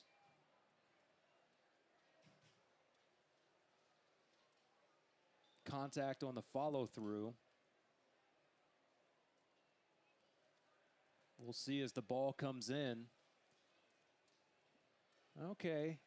I think just accidental, maybe got poked in the eye. That's what it looked like, because it looked like as Bourgeois was up, his hand and arm were fully extended, and I think it just kind of raked across the eye of Didier. Yeah, that's kind of what he looks like right there in the picture, too. You can tell they're looking at that left eye. That's an expensive eyeball. This will be a closer angle of it. Little kick behind the play. Right here. Yeah, I think just across. He was a little bit late getting to the ball, and you can see there Bradley kind of checking with him, and he leaning on Kaffa. The plan for Drogba is to play this season and next season, and then transition into the front office there in Phoenix. And just trying to give them more foundation with this new ownership group that they have there in Phoenix. They've got a beautiful new stadium that's there, as he gets a nice round of applause as they help carry him off the field. But he has invested in not only this franchise, but made the investment in the Phoenix area as well, as they try to potentially make a push to be one of the next cities to go back up to the MLS level, or to go to the MLS level.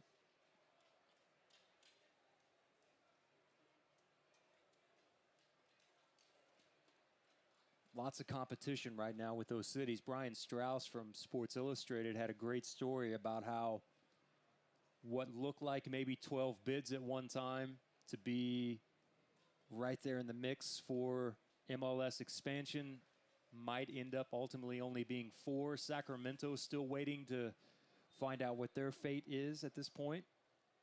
Cincinnati's making a very, very big argument. Of course, Nashville getting set to come into the league next year. You just wonder, how many more opportunities are there going to be? You know, how many more cities can you have in MLS?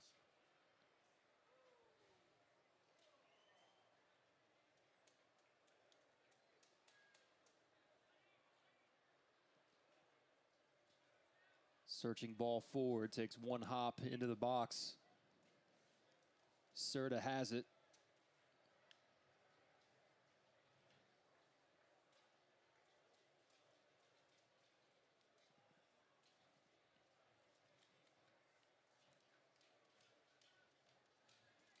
Jason Johnson was the closest Phoenix Rising FC player there. Not only from San Antonio last year, played his college ball at VCU.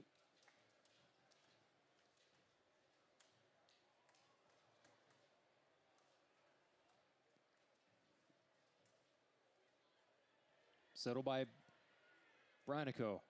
A shot that goes wide. Tested Cohen. He had to find his way to the turf, but Brant Branico comes in, and within a few moments on the pitch, the settle here, and a few yards outside of the 18, elected to have a go and just wide. One thing I noticed about Phoenix on that Tulsa attack, Phoenix still had 4 attacking players near midfield. They were not interested in getting back. They're all about attacking the second half. And they got 10 minutes left. They got to do it whatever it takes. We'll have our second sub of the night for the Roughnecks. This is going to be Paris G. And here's Christian Tyryoung. First chance to see Christian in Tulsa, on for Paris G. Just signed this week. He has been signed to a USL contract for the remainder of the 2017 season. He's 22. Tyryoung has spent the spring and summer with the Cosmos, playing for the MPSL team. Scored a total of 5 goals for that Cosmos B team, including the hat trick in their 3-0 win to end the season.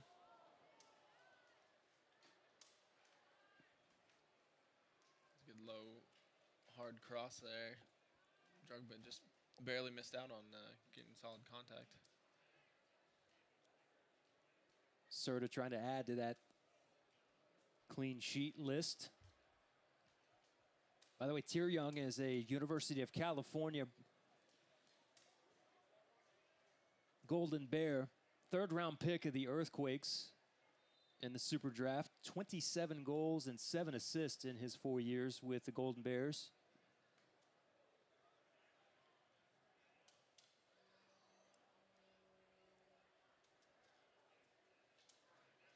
Was a teammate of former goalkeeper for the Roughnecks, Alex Mengels, while at Cal.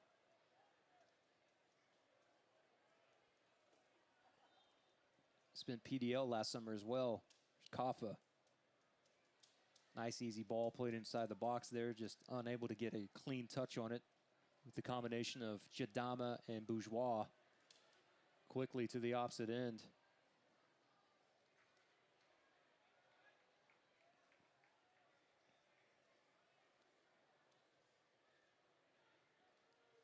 Phoenix with the quick throw.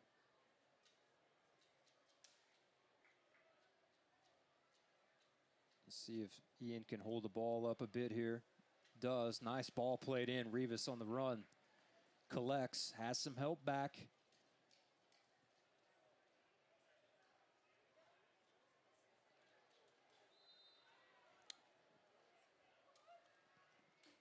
Lucky there. Yeah, didn't see much there. Not much at all. That would have been the one opportunity for Phoenix here to try to get directly back in this game in a hurry. Saw some good skill from Sven Testen there. Got around the defender and made a good through ball, and then decided to pull back and try to keep possession. There's another good ball from Sven Testen. Here's Tyryoung from the byline on the dribble. Tries to play the ball across, and defender doing a good job there of standing his ground. It's Dia. 4-on-4. Leave for Drogba to the opposite side. Serta. The no-look outlet from Serta. Little flare there. Into the 84th minute here at ONEOK. The goals in the 15th minute by Sven Testen, his 8th. 5,647. The attendance tonight here at ONEOK. 43rd minute, Ja'Cory Hayes with his first goal as a member of the Roughnecks. Fans, you can stay up to date with the latest USL news and information from around the league. You can tune in to USL Coast to Coast with Mike Watts, Mondays at 9 p.m. Eastern on Sirius XM FC Channel 85. Also, don't forget, Sirius XM FC will air the USL Game of the Week Check USLsoccer.com for dates and times. There's Ja'Cory Hayes on the bench. Got some ice on that ankle. Paris G as well, who was a sub.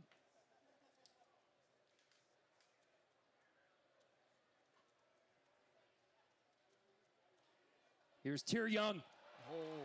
Slams it in for his first goal as a member of the Tulsa Roughnecks, and that might do it here at ONEOK Field as the youngster comes on as a sub and lights up the scoreboard here with goal number 1. Not a bad first impression to the Tulsa fans. Not bad at all. 22, just on, signed for the rest of the season, and slams the nail into Phoenix Rising FC.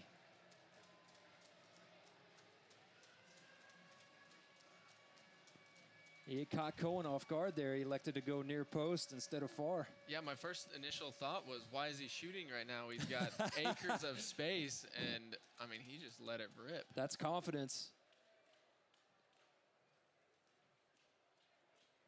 And a good ball from Bronico, who gets credit for the assist. The volley out of the air, that's some skill.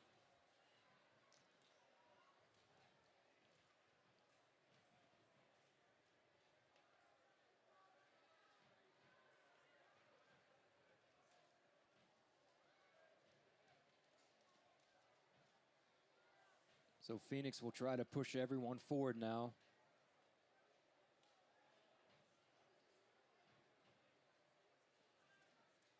You know, and it's interesting, Daniel, because Coach Vaught said at half it would be, you know, a challenging 45 minutes, which it has been for the most part for them.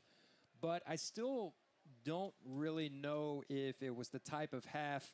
Keep in mind, Tulsa didn't have to score again. You just have to keep them off the board. But knowing Vaught the way that I know Vaught, he wants to continue that pressure. And he also constantly preaches making the other team defend. I still don't know, even though Tulsa's more than likely going to move on and win this game, if they made him happy in making Phoenix defend. Because you even said it. There were moments where you still had guys that were back at the halfway line, not even thinking about getting back defensively. Yeah, I think you're exactly right. There's points to be made, but with the temperature the way it is and the possession that's being very picky on my part. I fully admit that. And it's also smart on the players, because when they're going forward and they look up and all they see is white. Yes. You're not gonna dribble. You're exactly right. From midfield to exactly take on right. 3 defenders. So, you know, you just pull up, find your supporting staff, and let coach be mad at you for a 3-0 win. Yeah, I think he'll get over it rather quickly. It will be something that I think he'll mention in the coach's show, and I'm just going off of based off the conversations that we've had in the past, and I know how much of a perfectionist that he can be, but he'll also be extremely happy with the 3-0 win. Yeah, and you're always talking about continuing to play and seeing out the game, and definitely keeping possession and putting the other team back on their heels. But also at some times of the game, you have to be smart. And, you know, it's... And they were. And if you've noticed, they've had 9 players behind the ball this whole half. Yes. I mean, if you look at their 2 lines, they've got solid defensive lines that are within 35 yards of their own goal. And it's tough for any team to break them down that way. I mean, this is what happens. You try to make a combination play and you just run out of space because you've got too many defenders, and you're trying to play through really tight spaces, and it just makes it really difficult. Colin Fernandez's night is over, as he will get a nice round of applause here from the fans. Just named again to 20 under 20 in the USL, number 18 on that list. Francisco Ugarte on for the Roughnecks.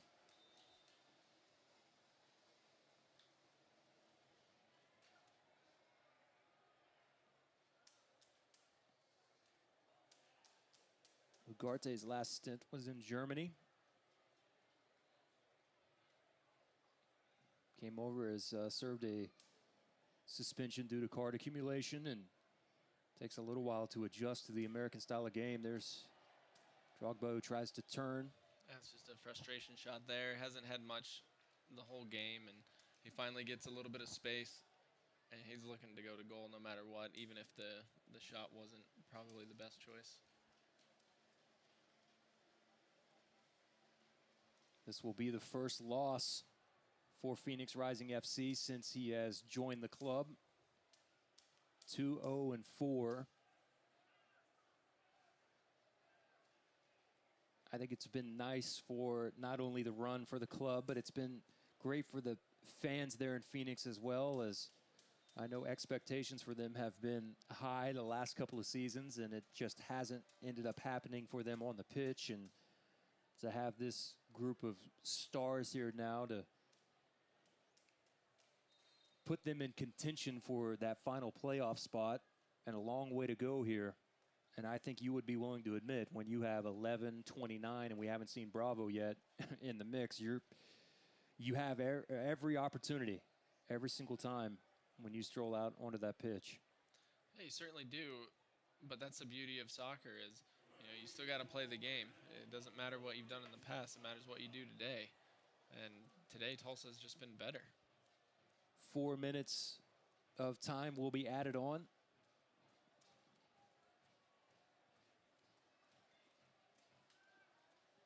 As the USL continues to grow, one of the most prominent second division professional leagues in the world, featuring some of the game's top talent and rising stars. Stay up to date with that and the latest league news and information by visiting uslsoccer.com and also following them on Twitter at USL.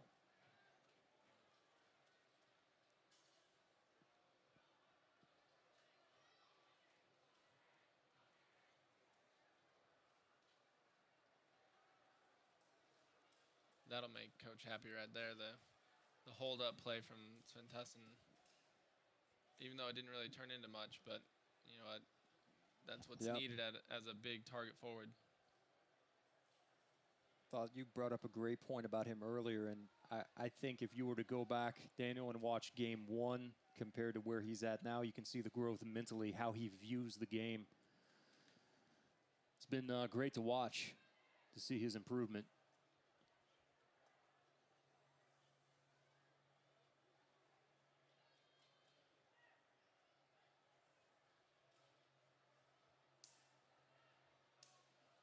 Kaffa turns and looks at Bourgeois.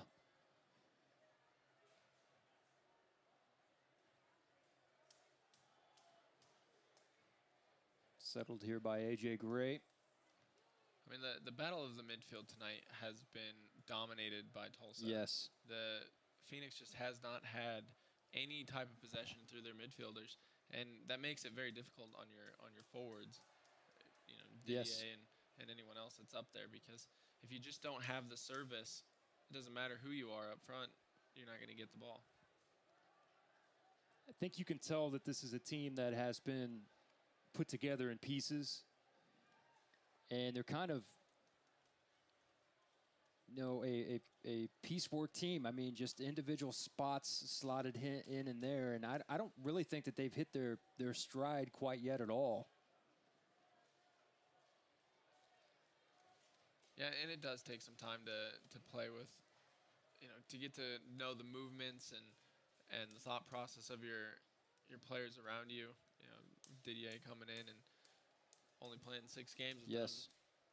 They don't quite have the same understanding yet. Right. And they've had some injury problems too, which as a part of the game.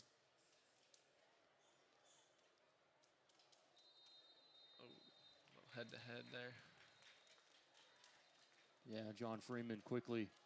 Here comes Kobe. Calls for both trainers to come on. That's Corrales and A.J. Gray. Both are down.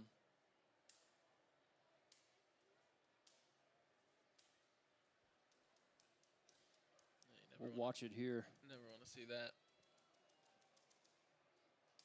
Oof. Boy, to see that whiplash effect there on Corrales.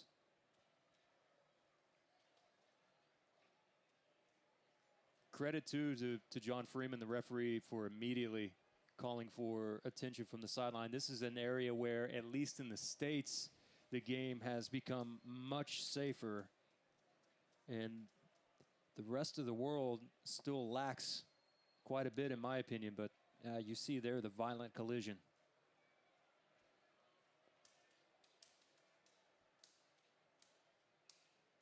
Kind of going through some of the protocol there with A.J. Gray.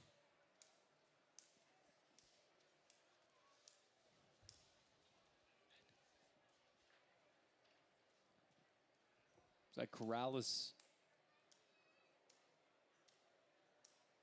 has at least set up. And now Kobe will help him to his feet, and A.J. Gray will rise to his feet as well.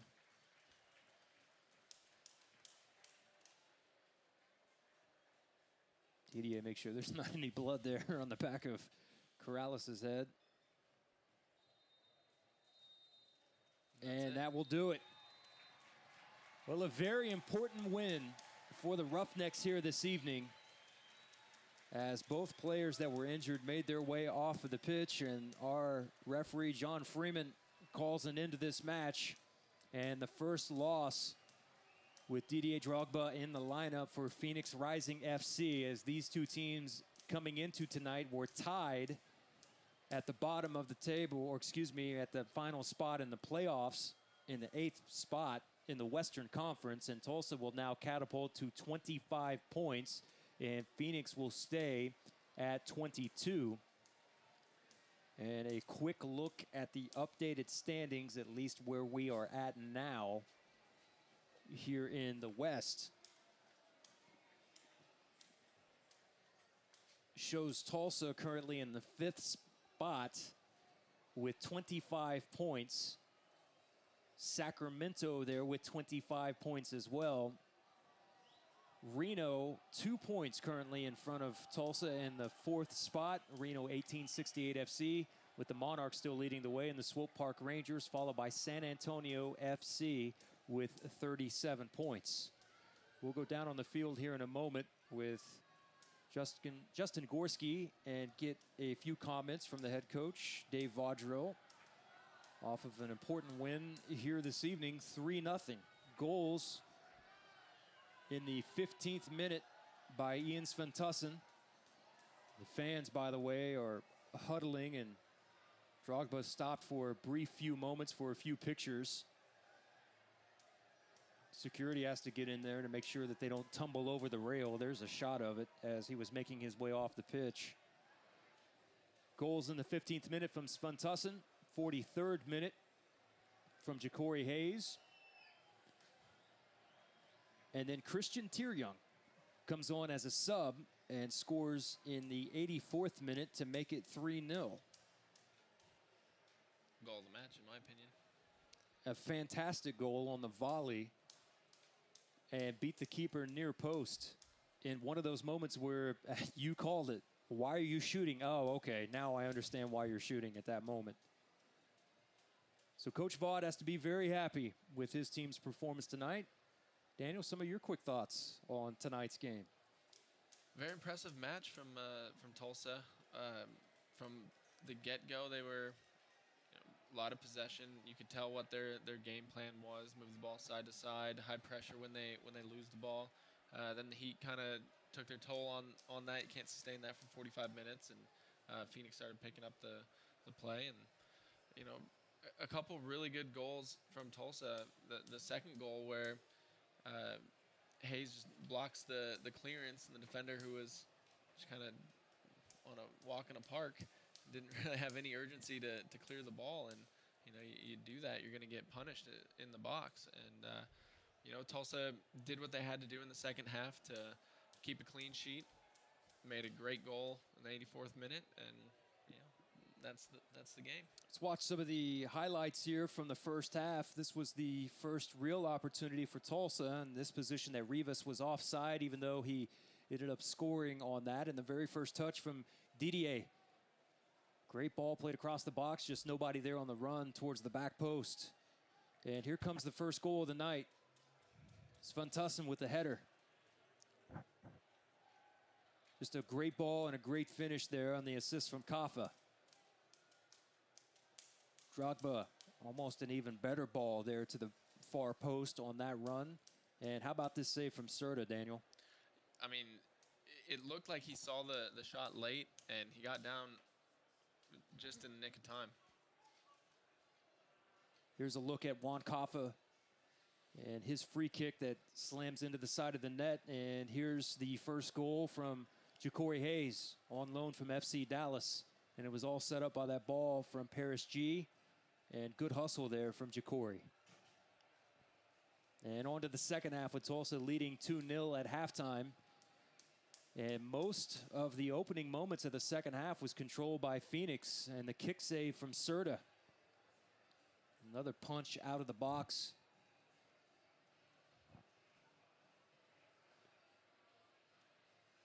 Tulsa wasn't completely done. There's a good run from Paris G. Corrales here. And Svantusson slams one off of the post. But Phoenix wasn't going to go away. Oh, how about that shot from Sean Wright-Phillips? You know what? That dipped a lot more than I had originally seen, and it was smart from Serta to punch it out. And there's the goal from Tyr Young.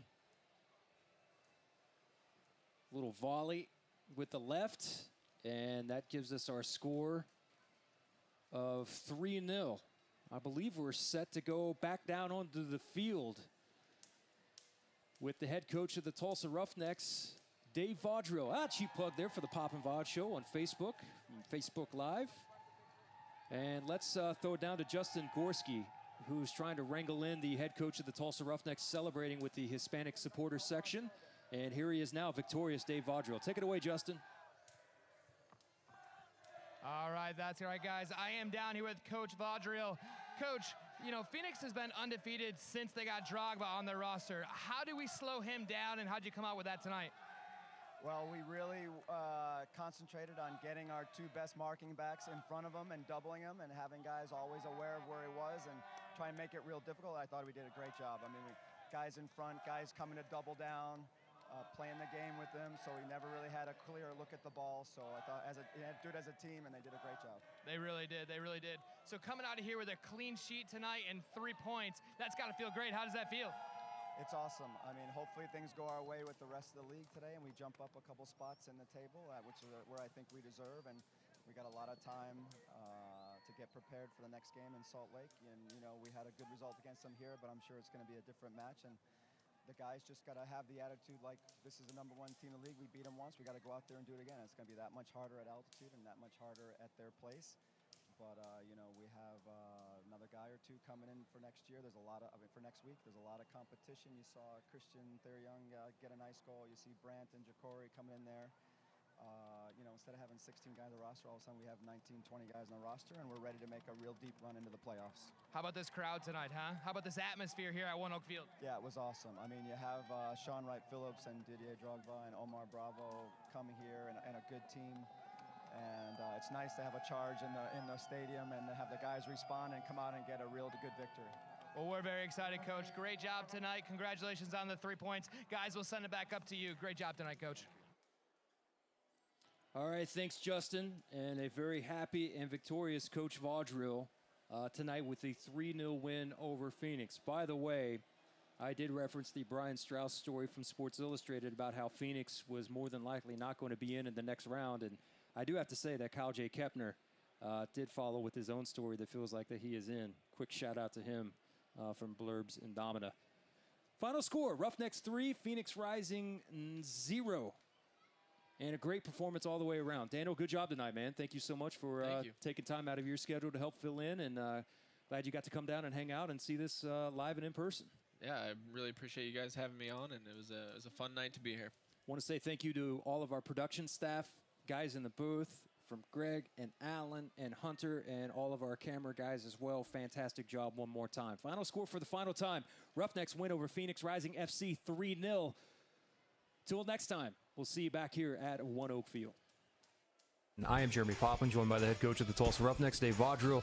You saw him grow and the conversations that you had with the Fire, now with Calistri going back to Chicago. As the game went along, I thought we did very well. We moved the ball very quickly. He's consistently the guy getting the most opportunities and the most assist opportunities for us. So.